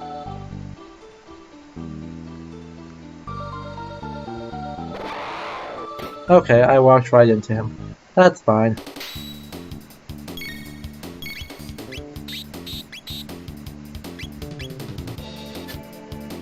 Nice. Nice. But a spooky castle being full of bats is also, like, so bog standard. I mean, also historically reasonable. Like, let's be very clear on that. Like, there's no particular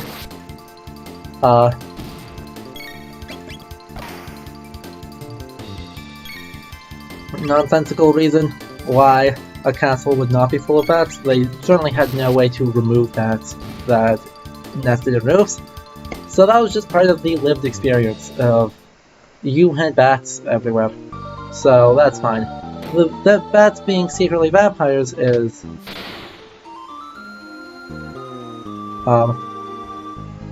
okay, don't know what that did.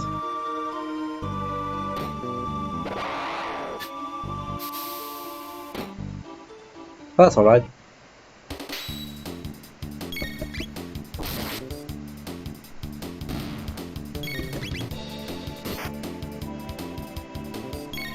We just keep going.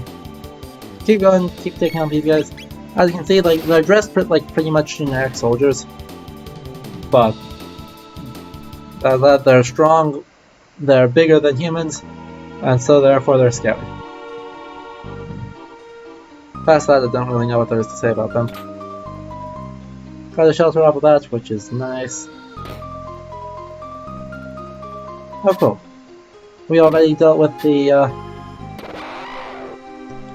spikes, which is hopeful. We'll actually just use a regular cyclone. Come on. Really? That only hits 2? There we go. That got all 3.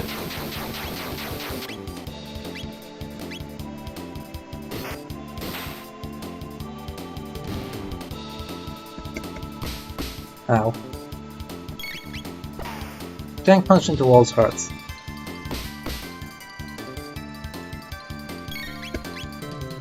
Shouldn't have done that, that's okay.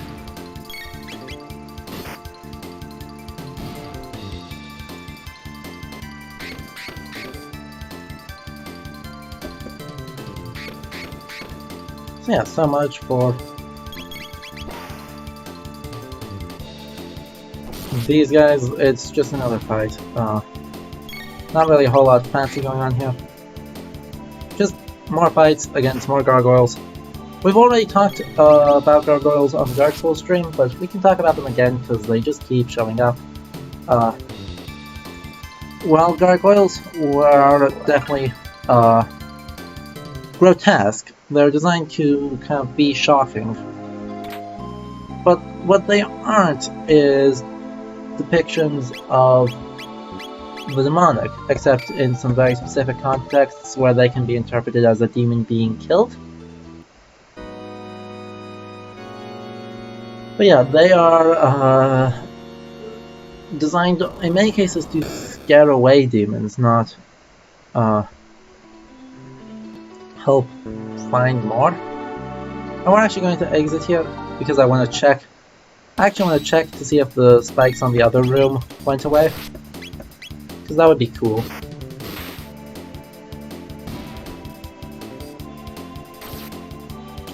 And we keep going. Don't know why Luca often prefers to use a hammer over a gun, but we will not question Luca's questionable combat choices, because I don't know. Come on, I can't see from here. Let me see.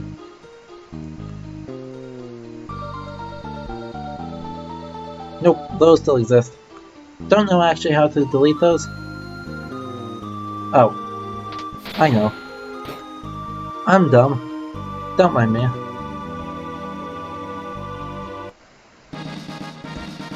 And I got a power tap, which is a one-time use that just makes someone hit harder.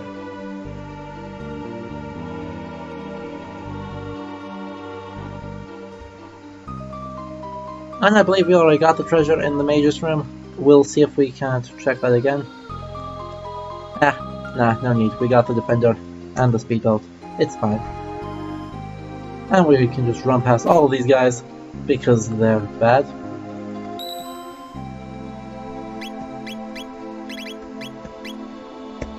But we'll heal everyone up. And then save again. Stop it. And we slide down here. Sneak past this guy. Sneak past the bats. And walk through the door that said no entry.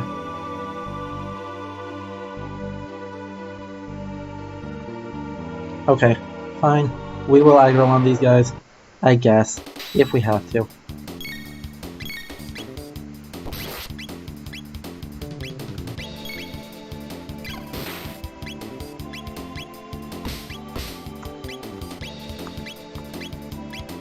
Oh, there we go, that hits too.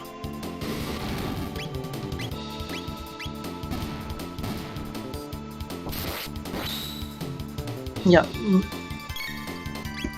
Now, I don't know that we'll actually get to see Magus on this stream, so...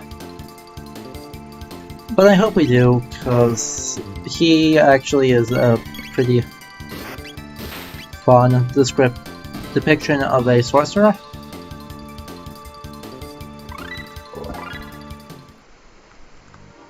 And that'll do a lot of good. I'm just curious as to where we're at on everyone, so we're not close to learning anything there. You got the Firewall and the X-Strike. You're so close on Hypno-Wave. Ah.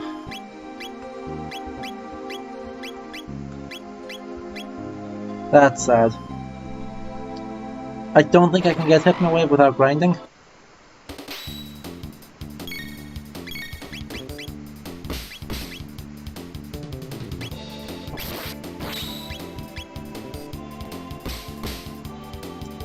But I wish we could, because it would be so much easier.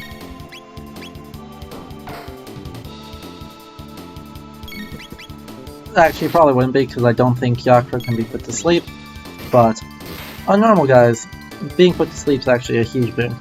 So we won't worry about it, on second thought. And why not, just for consistency's sake, we've got a save point. We might as well save.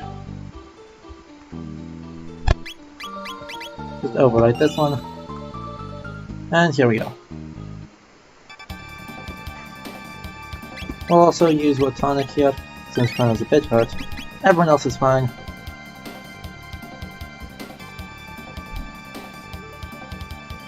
And then...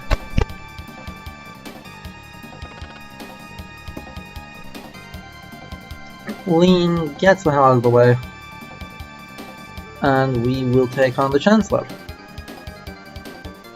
Who is, well, very short and very old. And there's a Shakespeare reference. Jumped off this mortal coil, should be shuffled off this mortal coil. Reference, of course, to Hamlet's to be or not to be speech.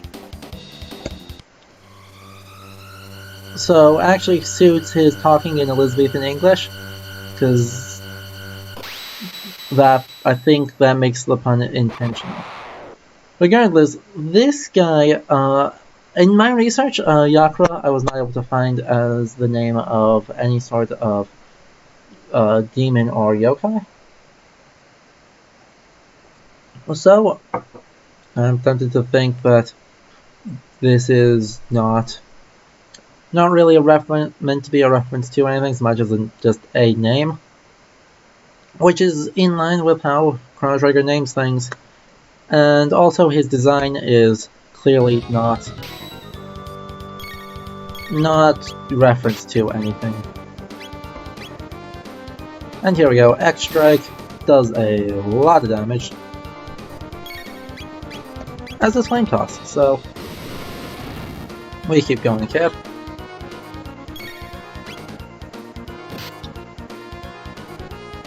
Hits Luca kinda hard, but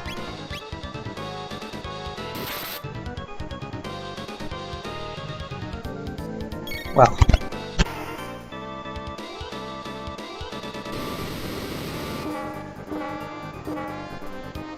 Hit everyone for not very much.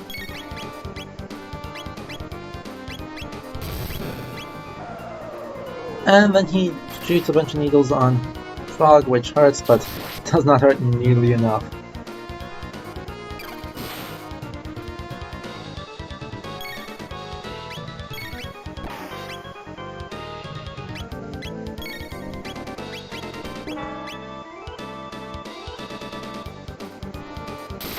Unfortunately, he might actually counterattack on this. Yeah, he gets the counterattack off, so we'll actually have to heal for a bit with Luca because she's now in death range.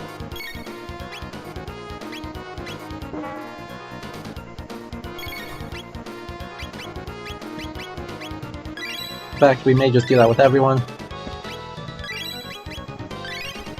And wait for him to come closer, because positioning does matter, and we're not just going to ignore that completely.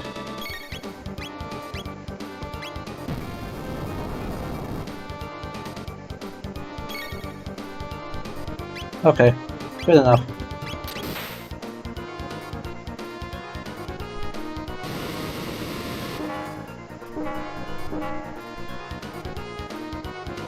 This should be too close for his counterattack, so it's fine. Can you come closer, please? Okay, there's our kill. So there's the first boss down. He was a bit annoying on the positioning at the end, which I hate. I hate when I'm just waiting on AI. But that's fine. We got new things. Chrono leveled up again.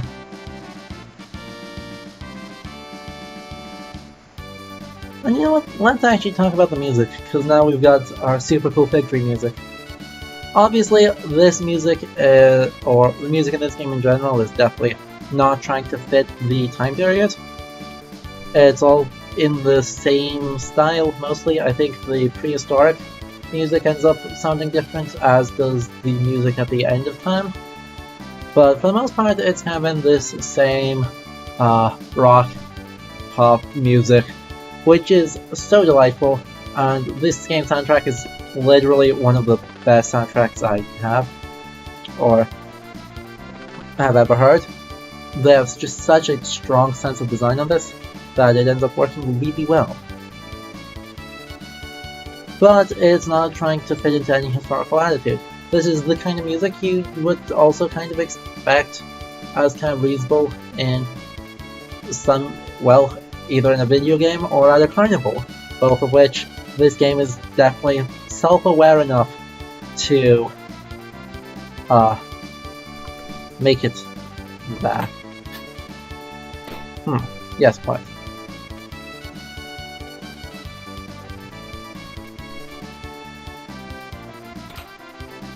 And we got a medieval. We're now going to steal some of Frog's accessories, namely his power glove, to give him the bandana, because the bandana is useless, and Frog's about to leave the party. So we exit here into a place that looks pretty similar, except has more tile on the floor. Very consistent aesthetic. And criminal justice system.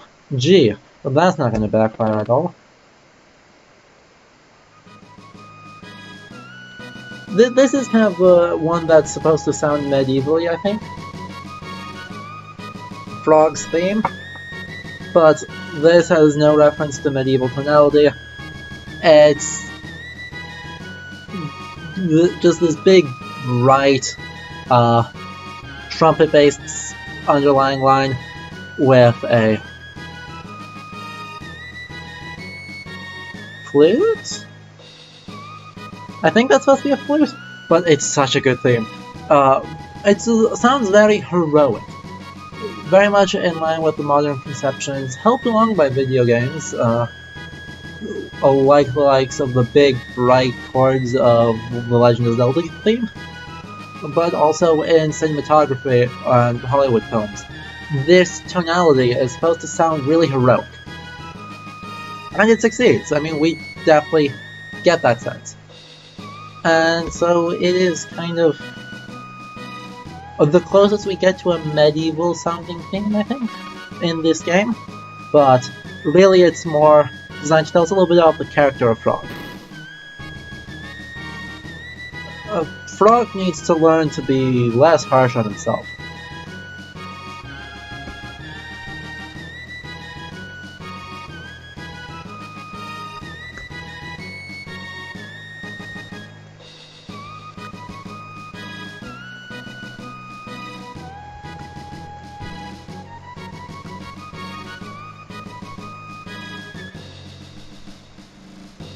Let's listen to this music.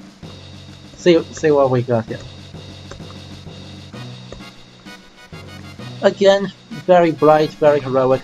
I think this is also plays in the present in the castle. So yeah.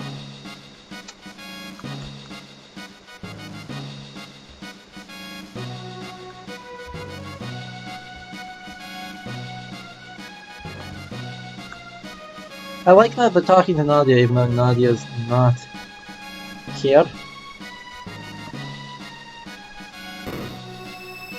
Hey look!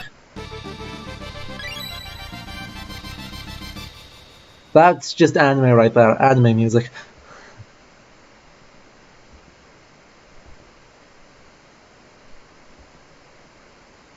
And yeah.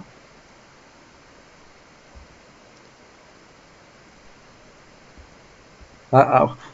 Uh-oh.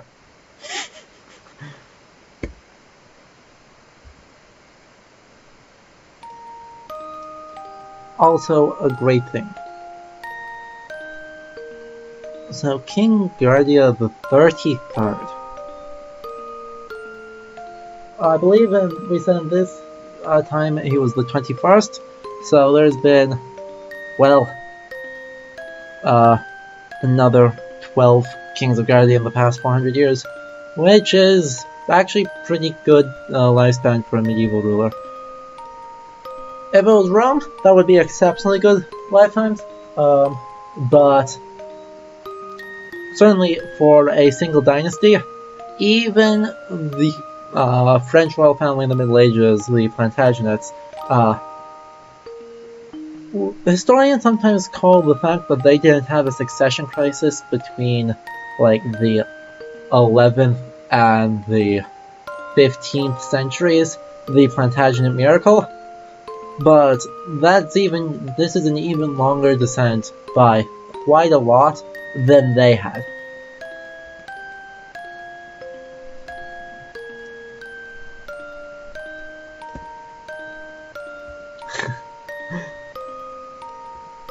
And going home.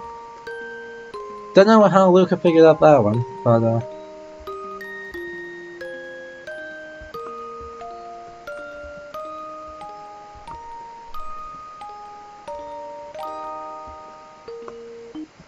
anyway, we'll be back in the Middle Ages eventually, but for now, we just get to enjoy this good game.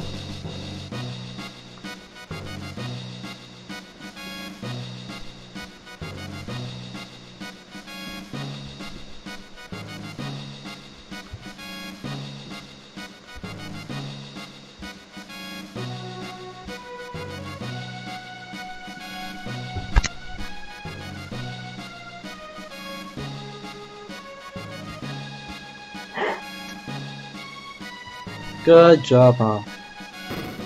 Anyway, Frog, hello. More music.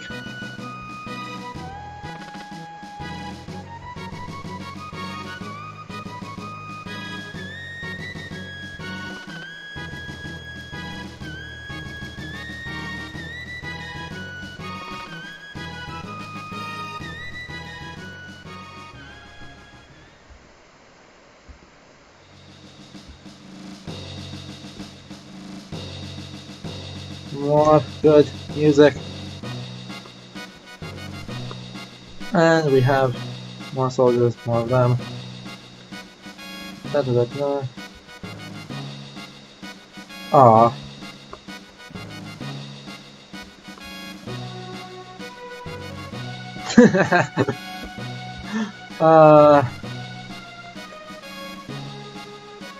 It very much does. Kind of the parades, the super bright trumpet sound. It's so good. It's so evocative. I mean, this is the generic theme for 600 AD. Let's listen to that here on the overworld since we can.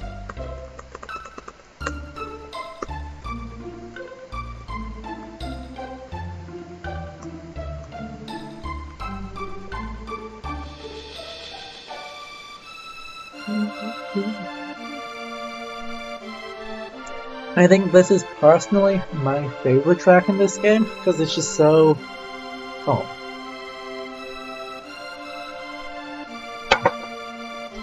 Even though this world is at war, or this time period is at war, it's not really interested in being super dramatic about its at war status.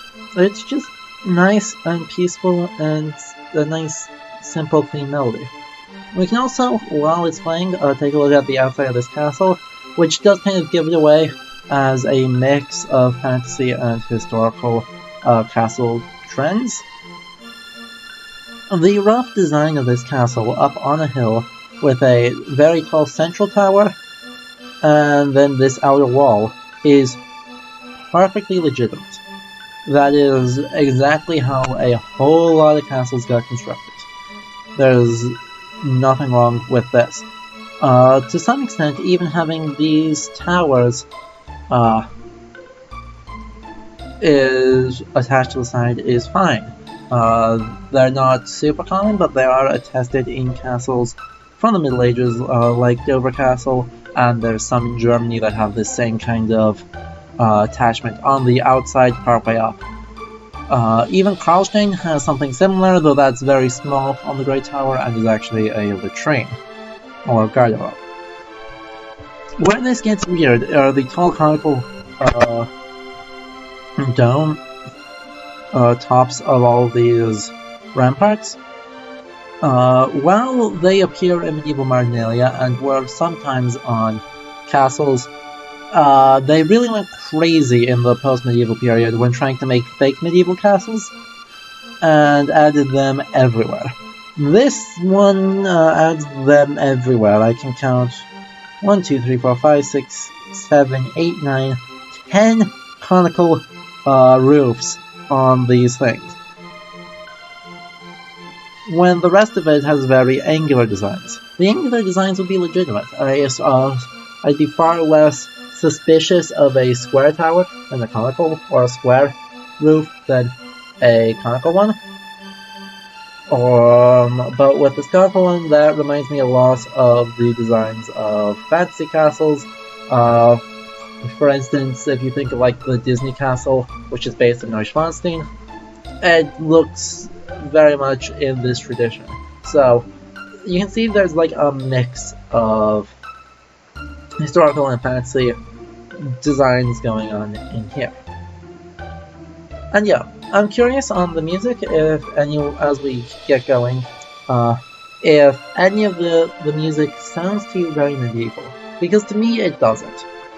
It's all beautiful music, it's very orchestral, but it's not medieval in any meaningful sense. Okay, high cap, maiden suit is actually super good. Can you use that? You can. I may do that. And the ribbon. What does the ribbon actually do? Ribbon is strike plus 2. Well, that's just raw power times 2. Interesting. Alright, you can keep that, I guess. So, maybe not, actually.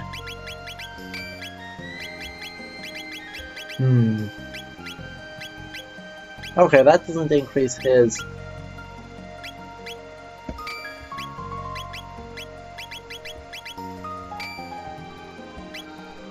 actual damage. You can see Marl does so little damage, and she actually has the same type as Frog. She's another water type, though her thing's really more ice than true water. Anyway, her attacks are, I think, mostly heals. Yeah. Her only tech right now is heal when she actually finishes learning it.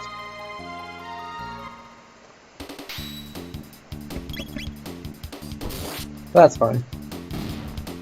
Chrono's now one-shotting, which is great. Unfortunately, the rest of my team is really bad at this whole idea of one-shotting, so Chrono's gonna carry us for a while.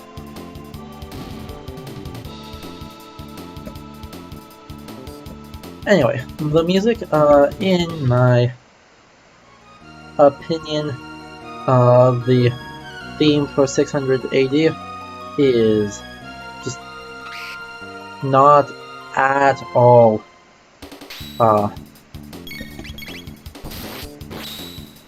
geez, that's overkill.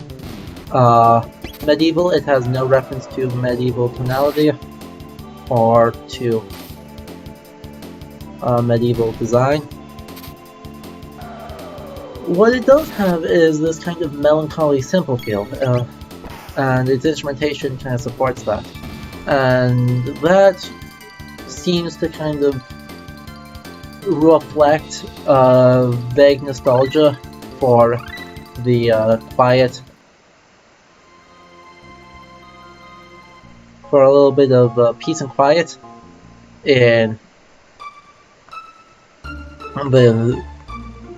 in the past, as things are going to get weird going forward, and the present is busy and this big fair.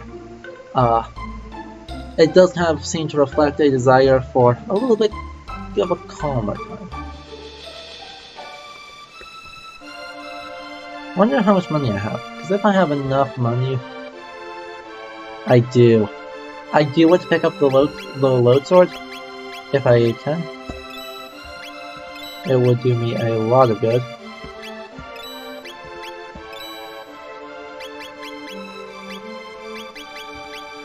Okay. Interesting.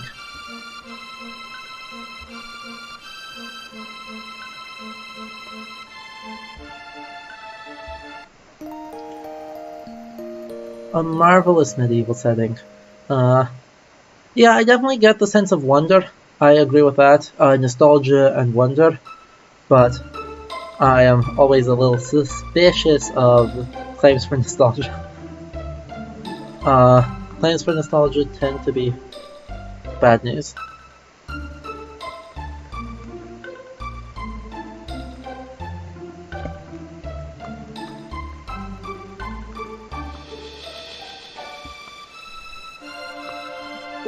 But I agree also that this whole thing is a little bit wondrous. Sounds quite right.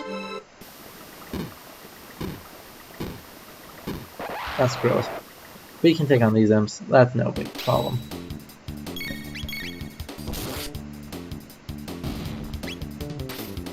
Nice crit.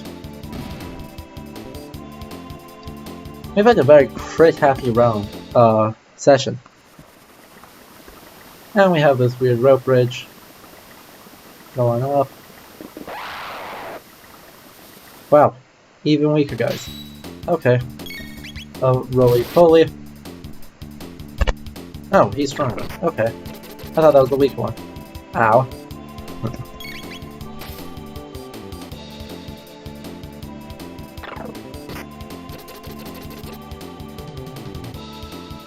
No, I quite like that idea, and I think obviously this is the same company.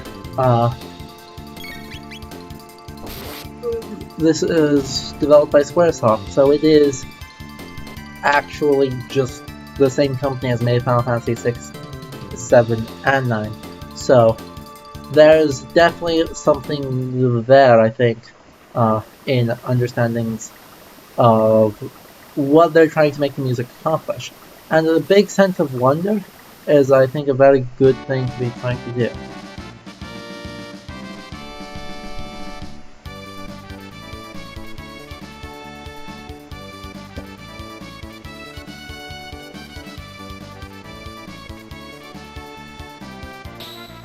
And Lucas shows off and stabilizes the time portal.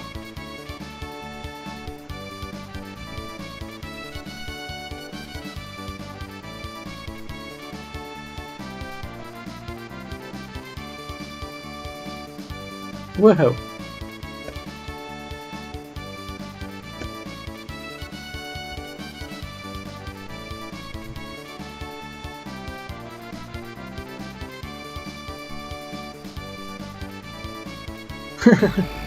Oh, yeah.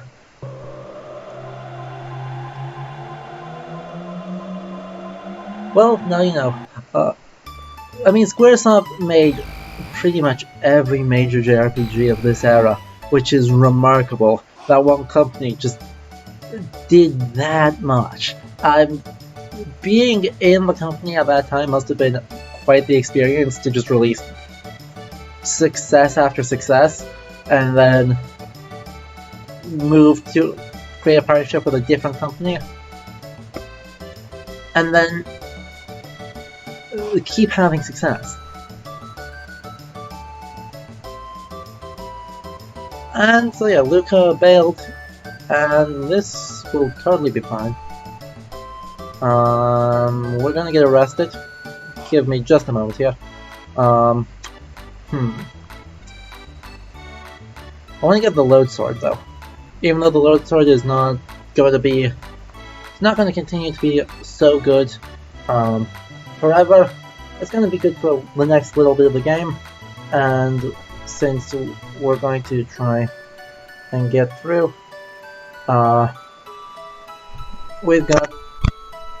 we will need some help getting through the castle with just Chrono.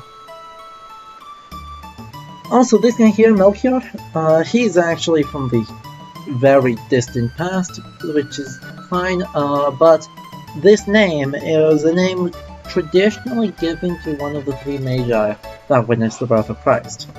So, a little bit of a reference, certainly to him being older and way more than he seems. Oh, he's actually not that. The game's been out for over 20 years. At some point we've got to deal with spoilers. Okay, so that's actually only a small benefit, and so I actually won't worry about that too much. I think I have two of them.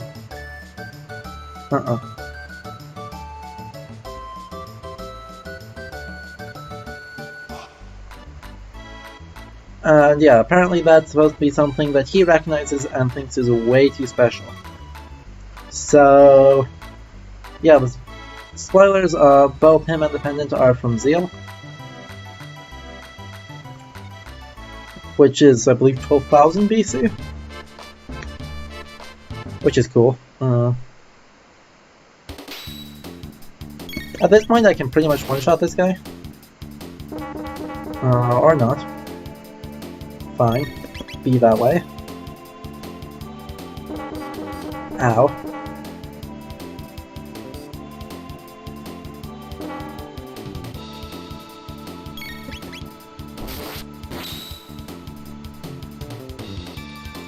Yay!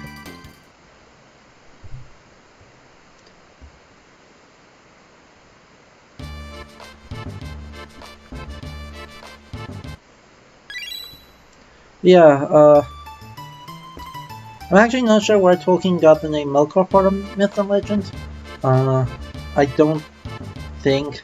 He's usually more clever about, taking things than that.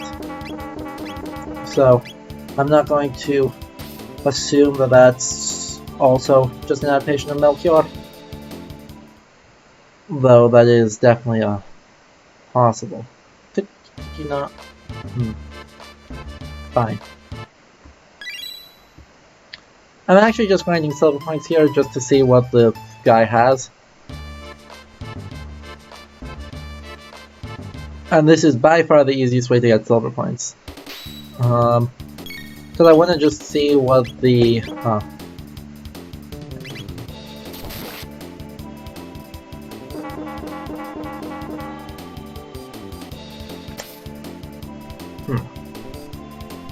what the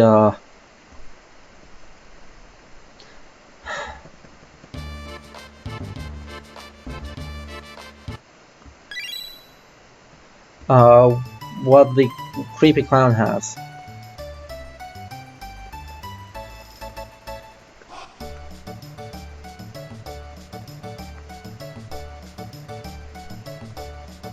Oh sure. And you're the one telling me about spoilers.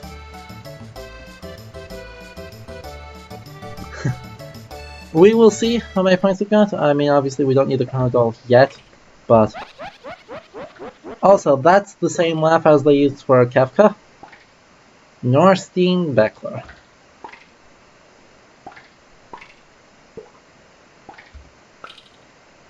I have 40, I will pay 40. Left arm, right arm, laugh, and surprise.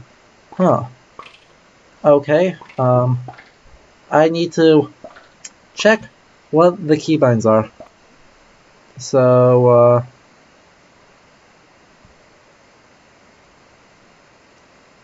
that's A, that's X.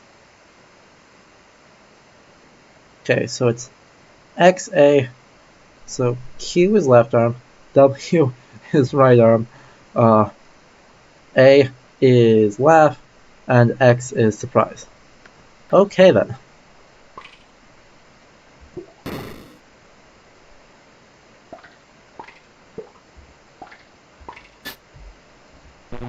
Nope. That did not take long.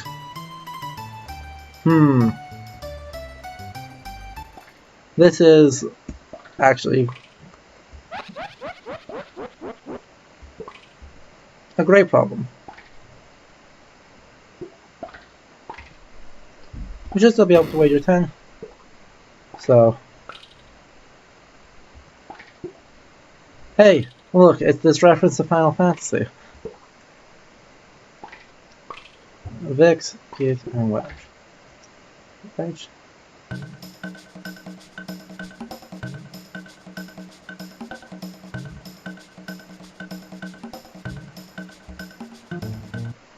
Ta-da! I got a doll.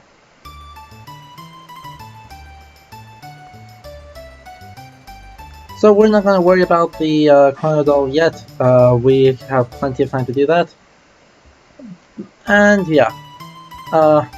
You're correct, Myths and Legends. In Tolkien's Legendarium, there's Melkor is the chief of the Ainur, who eventually becomes Morgoth. But I don't think that's a case where he is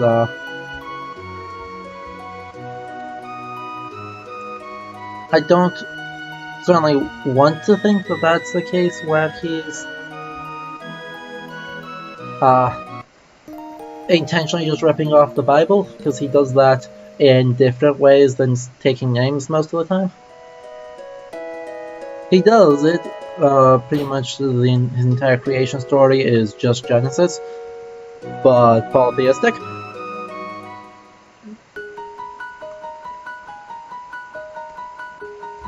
I want to check in on Luca instead.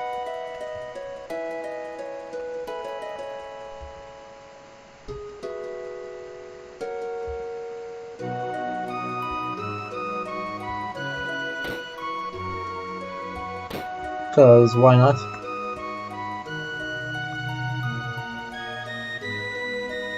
But, yeah. Melchior is...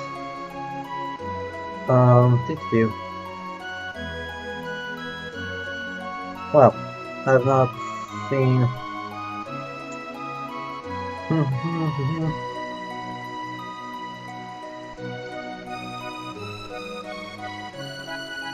the Magi...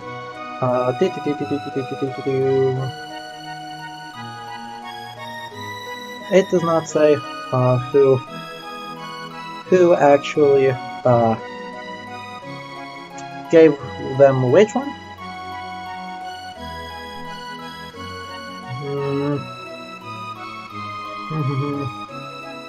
Melchior as a legendary king of Persia, and yeah, it doesn't say who gives which one, they just all travel.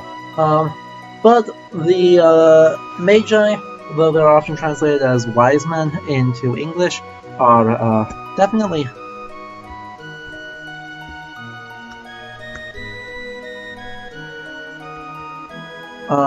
more meant to be magicians or sorcerers than they are simply wise. They perform divination through astrology, and so fit the role of magoi, to use the Greek term, quite well, actually, using magic of, in this case, angelic or divinely delivered ones, rather than being, strictly speaking, interactions with demons. Nevertheless, but because they are doing Well, we've got a big empty desert here in the southern continent. We are very much just screwing around here to avoid going to the castle. So, it's fine. As you can see, obviously things change from the Middle Ages. They now have wood flooring and wood paneling. But yeah. Snail shop.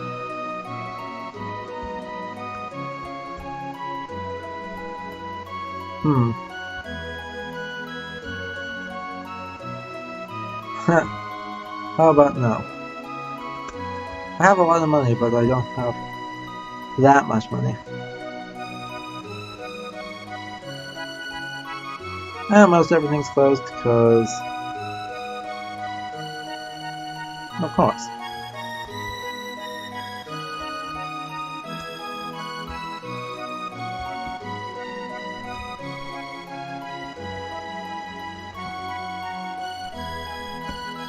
Well...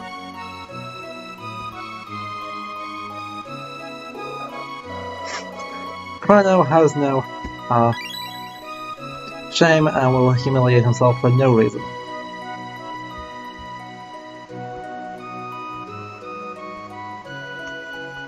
Hey look, that's a nice sword they've got there. Shame we can't use it.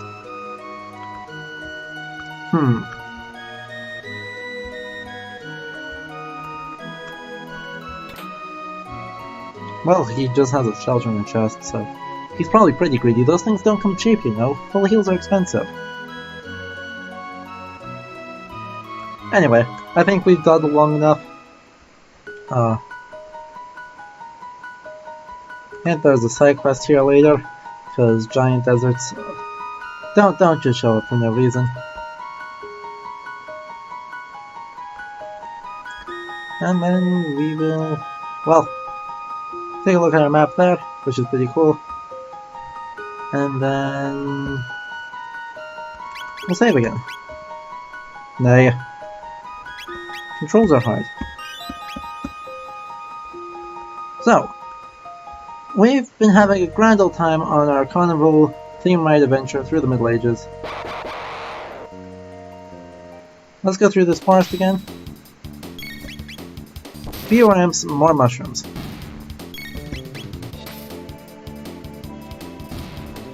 I think Kataki is actually a kind of mushroom, so this is pretty much just, yeah, pretty much just being mushrooms. We are fighting mushrooms for some reason.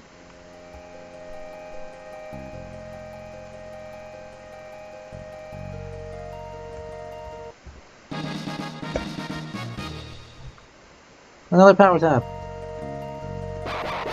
And more mushrooms. Awesome. I'm glad I can help. I certainly don't know everything there is to know by a long shot, but I know some, and I have the resources to know a little bit more. So I try my best.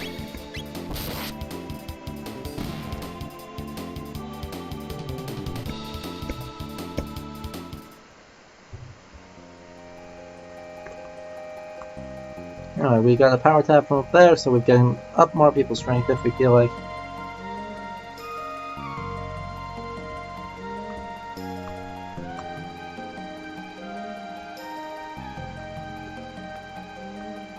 Past that, this place looks pretty calm. We got a bell. Hey. Hey. That bird has no desire to aggro onto me, so we will not worry about it.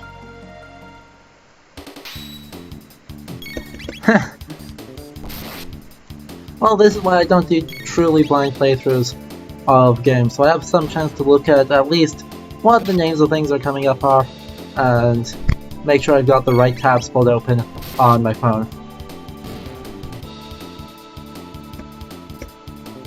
That's a good time. This forest has basically not changed at all, except it's a little bit less dark. And for some reason that thing that was here got kicked down the street. There's nothing in here at all. Sure, it'll be fine. Anyway, what do you say we go get thrown in jail? Oh, and the red roof got replaced with blue roofs at some point, and past that it's exactly the same.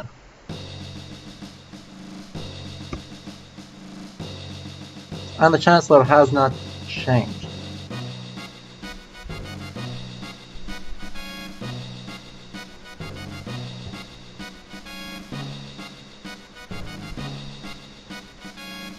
Well, this is awkward.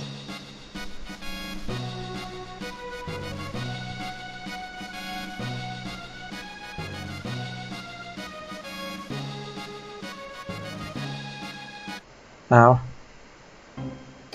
So yeah, we are now going to go be put on trial for something? Don't know what we actually did to get put on trial, but you know, let's roll with it. We were a good boy. I'm sure it will be fine. We have there just a giant castle for some reason, or a giant stained glass window in the courtroom for some reason. Sure, I did.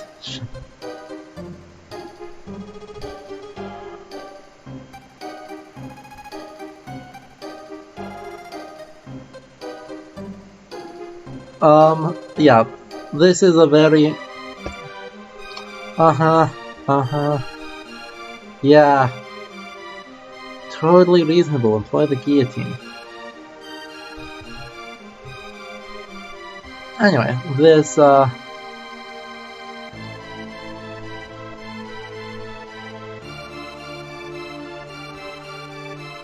Hey, it's not premeditated. Even if I did, it's not premeditated.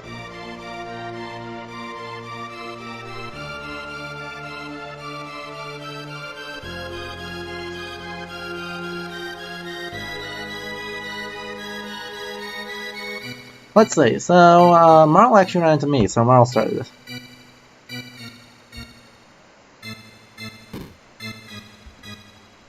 That's not true.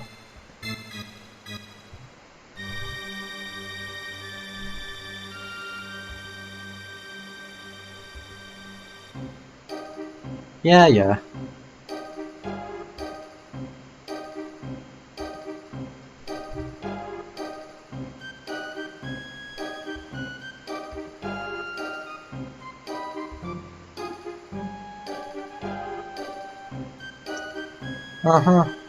We got the cat back.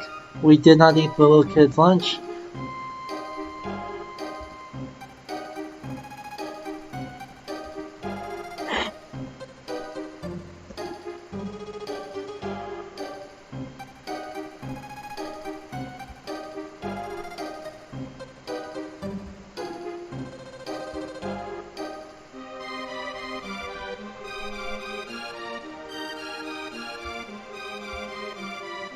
I talked to her first.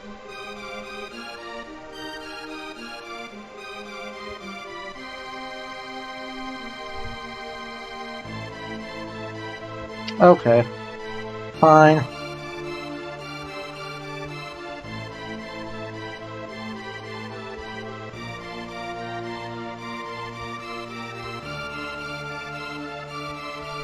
I'm actually not sure which one it will be. I'm pretty sure I actually get guilty of whether it actually matters at all. Yep. So yeah, it doesn't. This is a complete joke. Though the crowd seems to want my head, which is awkward. They boo me. Why do they boo me? This court of law is cool.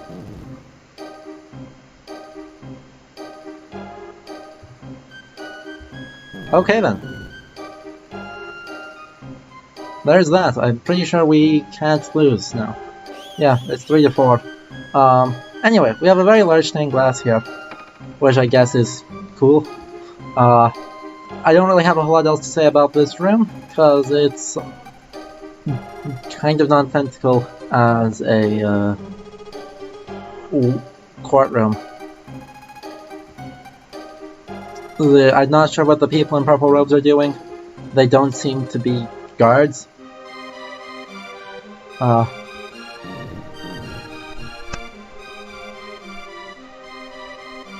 And they're not bailiffs. So I'm not really sure what is going on. Uh-huh.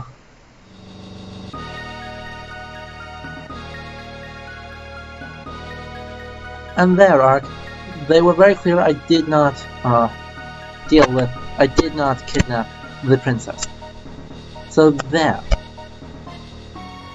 Anyway, the stained glass is like an old man justice with a bunch of roses. The rose appears to be related to the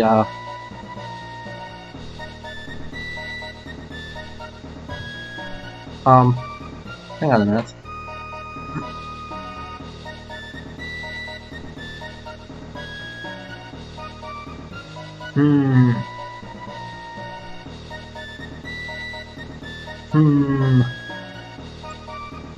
Not all suspicious, Chancellor.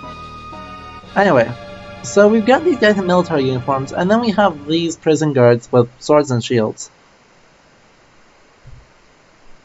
So we've got more fake medievalism going on here for no clearly discernible reason, but that's okay.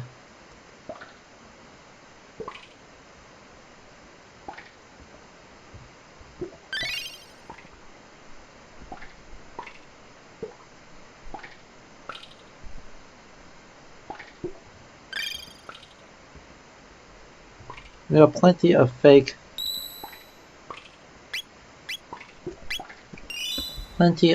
material going on.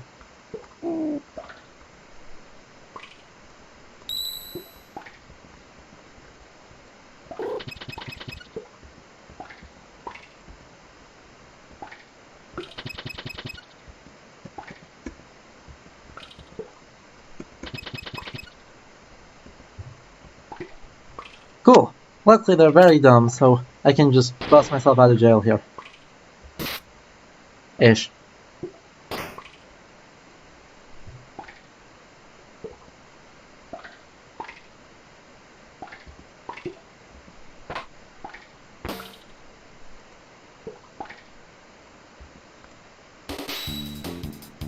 One guard. These guards are pretty harmless, though. You can see their armor is very much late medieval. Well, very stylized late medieval. They have teeny tiny legs, teeny tiny arms, and a huge breastplate. So that's cool.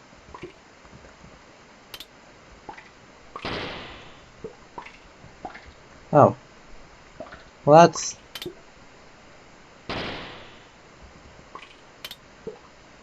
It only opens halfway. Why?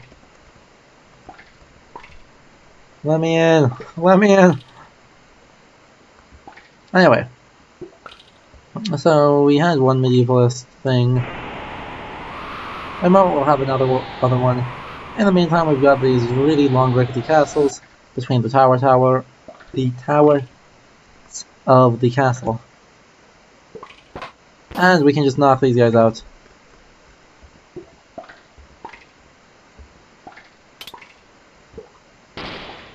With no warning.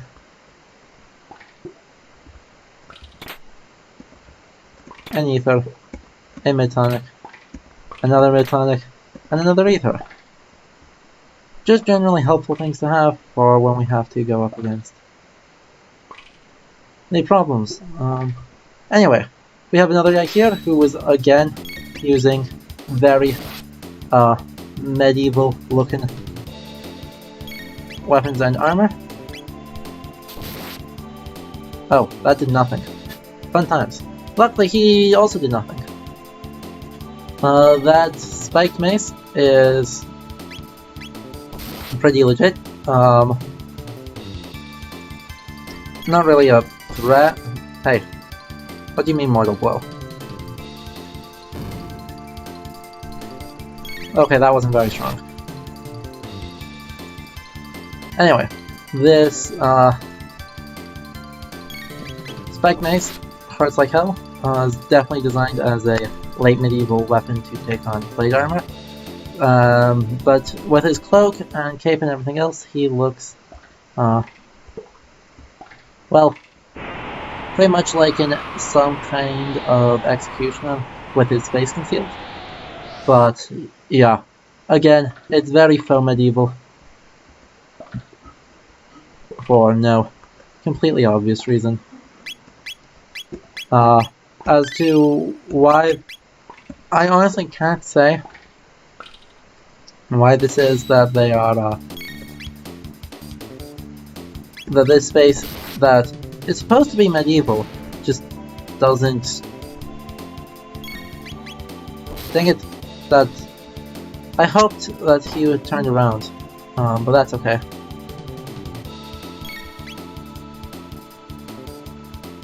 Come on, peek me. There we go.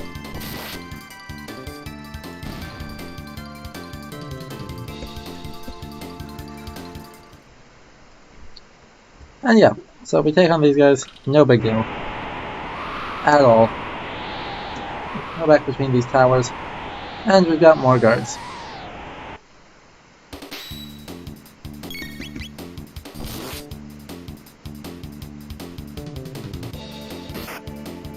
They're just gonna do their thing, they're not much of a risk to be honest. But they are so close that we can cyclone them.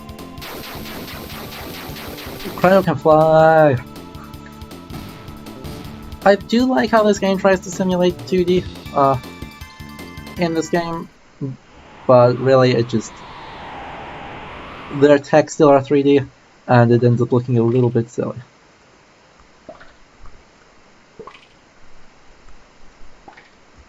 Oh, hello.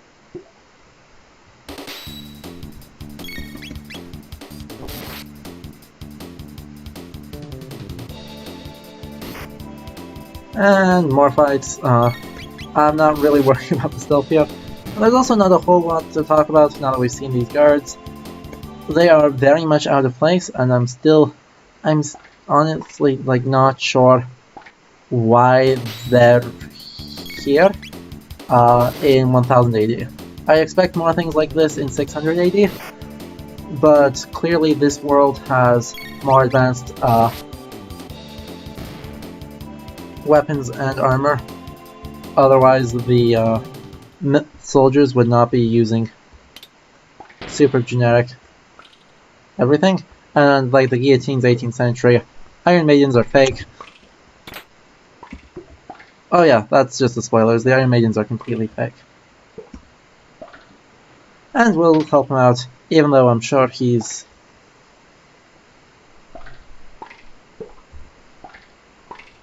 yeah. For some reason, he was thrown in there and about to be guillotined. So yeah, this is just basically a torture room. A ball and manacle is not really historically attested. It's easy to just chain someone together. The Iron Maiden never existed. That's a Romantic invention or 19th century invention, and the guillotine's an 18th century thing. So, all in all, we are very bad on the whole doing things. And yeah, so we have a couple of... shame.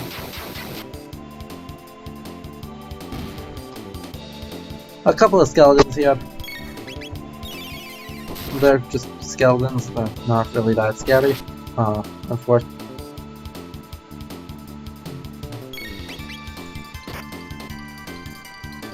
They hit hard, but Chrono's got a lot of HP. He is a strong boy.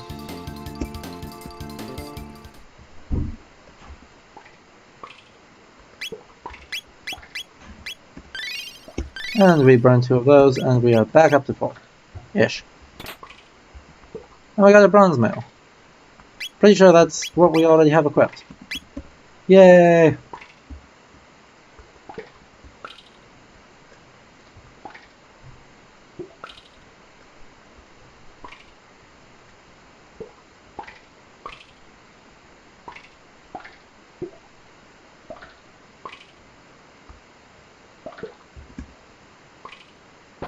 And we knock that guy out. We can go up. But I'm suspicious of that due to the fact that there's still a ways to go, so we're going to actually quick run back the way we came. Back across the bridge, and take a look at what's going on here. I think once we go to the future, we'll end this stream here, because this is taking a little longer than I had actually intended to get through everything. That's okay. Wow. I am not interested in fighting a single skeleton. Come on!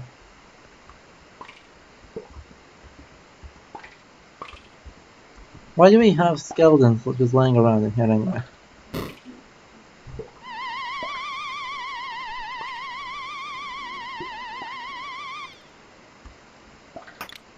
How spooky.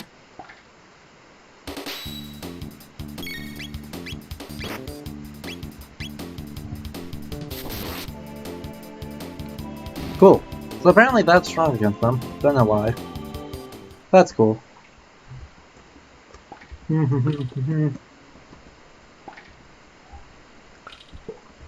Well, no way to get there through this way. Can't smash that wall. Get in the back room. So we'll have to see if there's a way to get around the other way.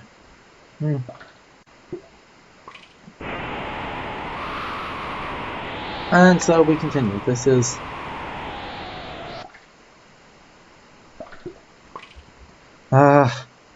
more of these guards. I hate them.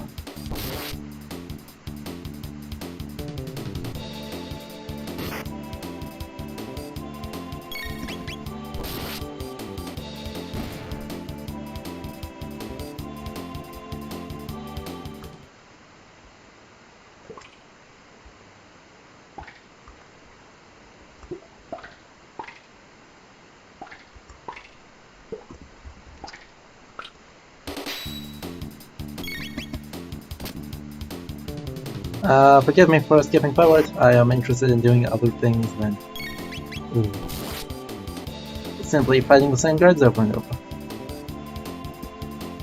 But yeah, we're probably going to stop shortly after we get into the future, because the future is firstly outside our purview, and second, we've been going for almost 3 hours, and that's about as long as I wanted to go for today. So yeah, we'll probably stop with the future at our classic memes of where we get when we are still hungry.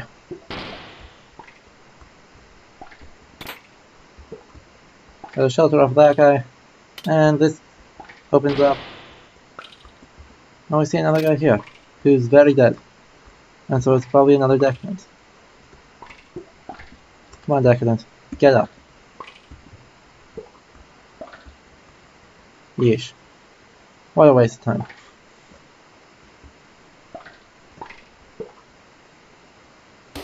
I did not get the pixel.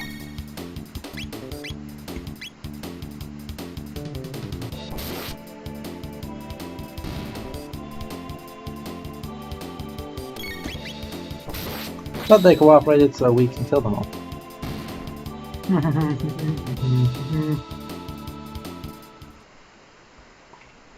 Okay. We get up here and take on these guys.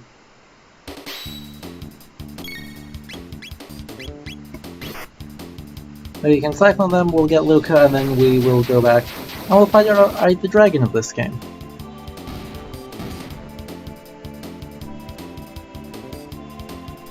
Anyway, Chrono gets another level, which is great news for us, and hello.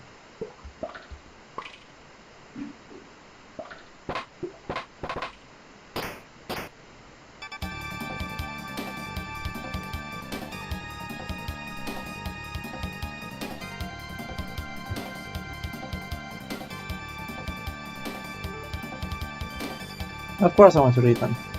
Dragon Tank Owner's Manual. Tank Head, Runs Shield.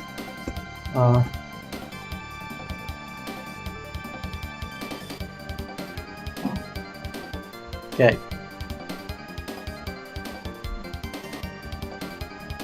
Okay, so we actually will take out the We'll focus our fire mostly on the head, but we will also be very much interested in taking on the wheels to just slow him down. Really? Open up. Anyway, this dungeon feels exceptionally dungeony. There's not really a whole lot else to say about it. No, whoops. It feels like over the top of how much of a dungeon this dungeon is.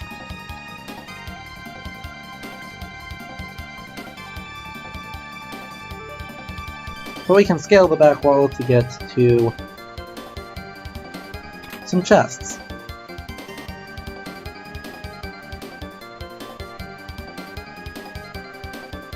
Really?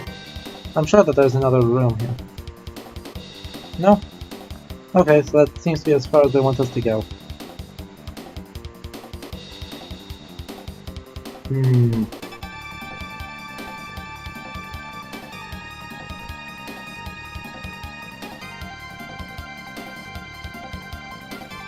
How odd.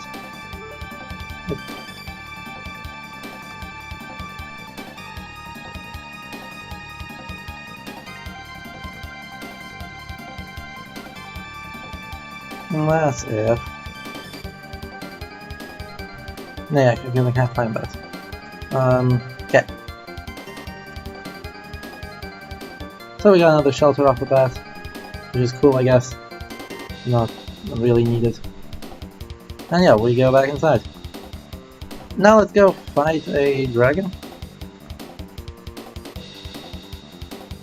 As to what the dragon tank is really doing, it's a fun twist on the JRPG formula. It's otherwise, though, not all that interesting or all that scary. We're going to mostly focus on just doing... What we'll have Luca do is Luca will do fire damage to the wheels, and Chrono's going to focus on beating up the head. But yeah, this is our dragon. It looks like a weird tank, and otherwise...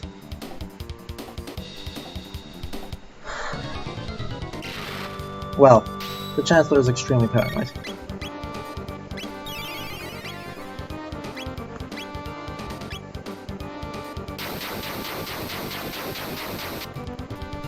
Free damage everywhere. The head... okay, the head repairs damage everywhere, so we don't want to do that. Oh, wrong one.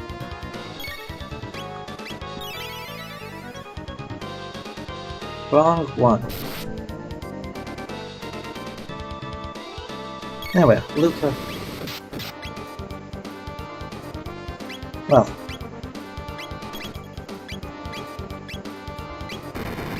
we will see if we can put these enemies to sleep, because that would be handy.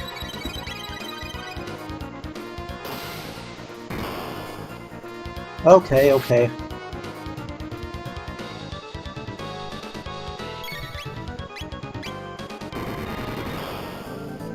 Well then, isn't this just delightful? We're left just slowly chipping down damage. Luca should probably heal. Oh, that's bad. The energy stored in the wheels means that there's about to be a charge.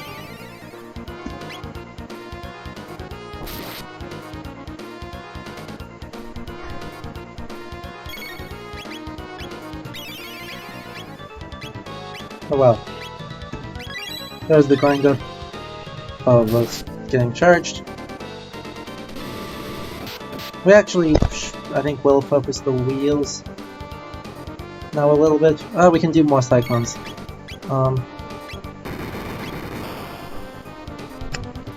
The cyclone still does damage to the head, like normal. Which is all we needed to do.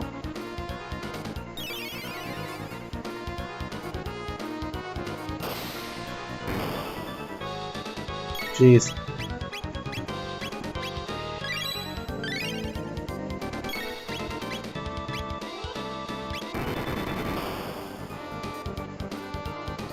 And Luca needs to heal herself this time, otherwise things will go poorly.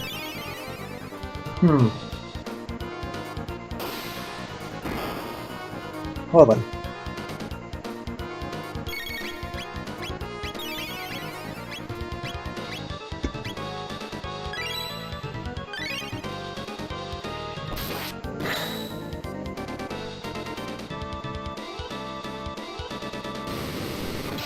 The grinder kind of sucks, it's by far its scariest attack. So, I'm definitely annoyed that it's doing that, getting to do that so often, but I'm not really able to do a whole lot else.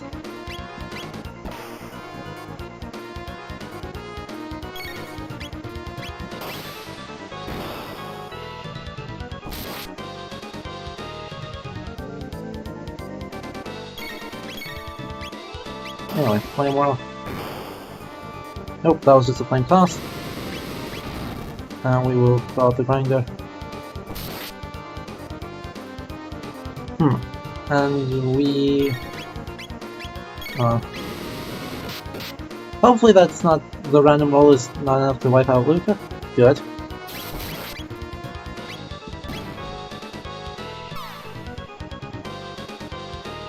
And we are kind of in trouble now.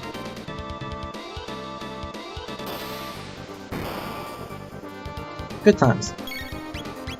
Item, revive. Chrono. Huzzah! I've actually never had this much trouble with this boss. It's not supposed to be that hard. But that's okay.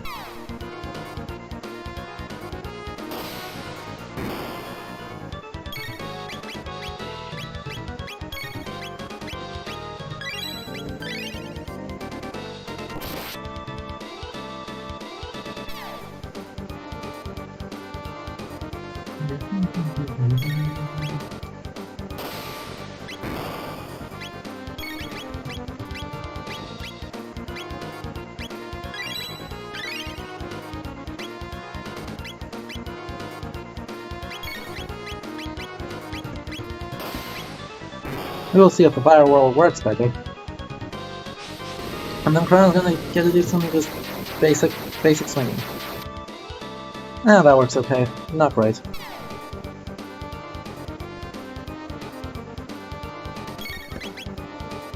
Unfortunately, it's just hard for Luca to be useful in this, but that's okay, because we win.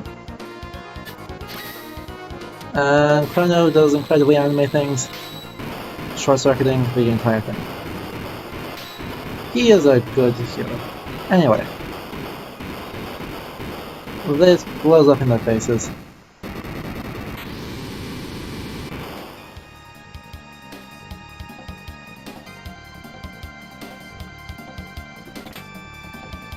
Now we get another shelter there to heal up after that fight. Hopefully they give us a save point soon, because that'd be nice.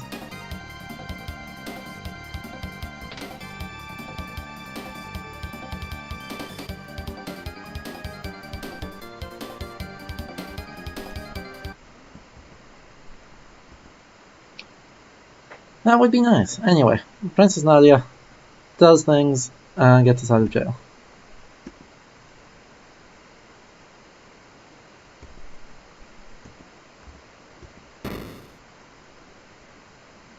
Huh, somehow the Chancellor survived this. And we get this glorious theme for Guardia.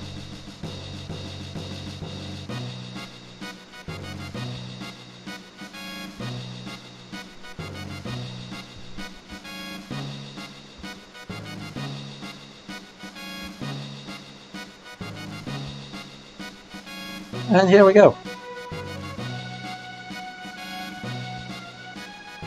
They chase us. We are going to jump off into the future.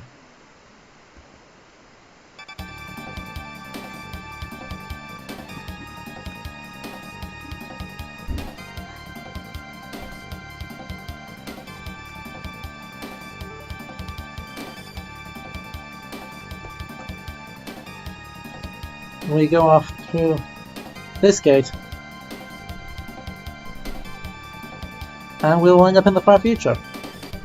So we are almost at the end of this stream. We are going to go through and get up to the village there, and yeah, kind of enjoy this epic chase scene or something.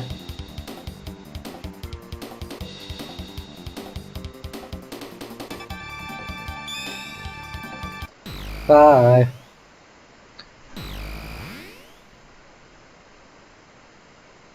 And the Chancellor is very surprised. Again, subtlety is not this game's strong suit, but this whole overblown drama is kind of just a way for us to do a little bit better. Anyway. Now we are in all this metal. Ceiling power. All sorts of bad news. Now we've got a lot of shelters, so let's use them.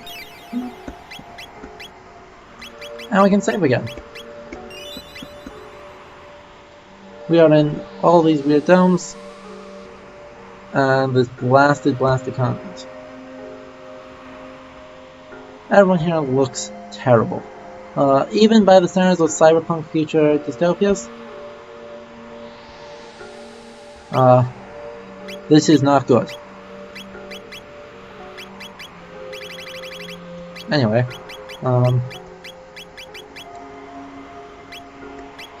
that ups our damage quite significantly, which we need. So we'll buy that, and we'll buy 2 of those and 1 of those.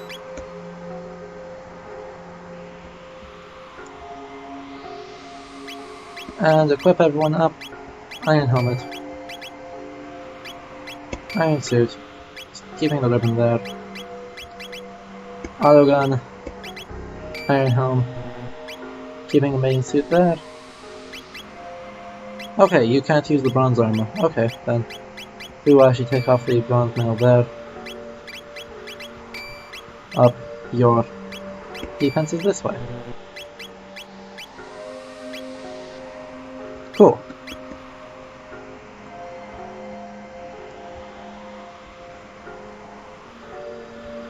And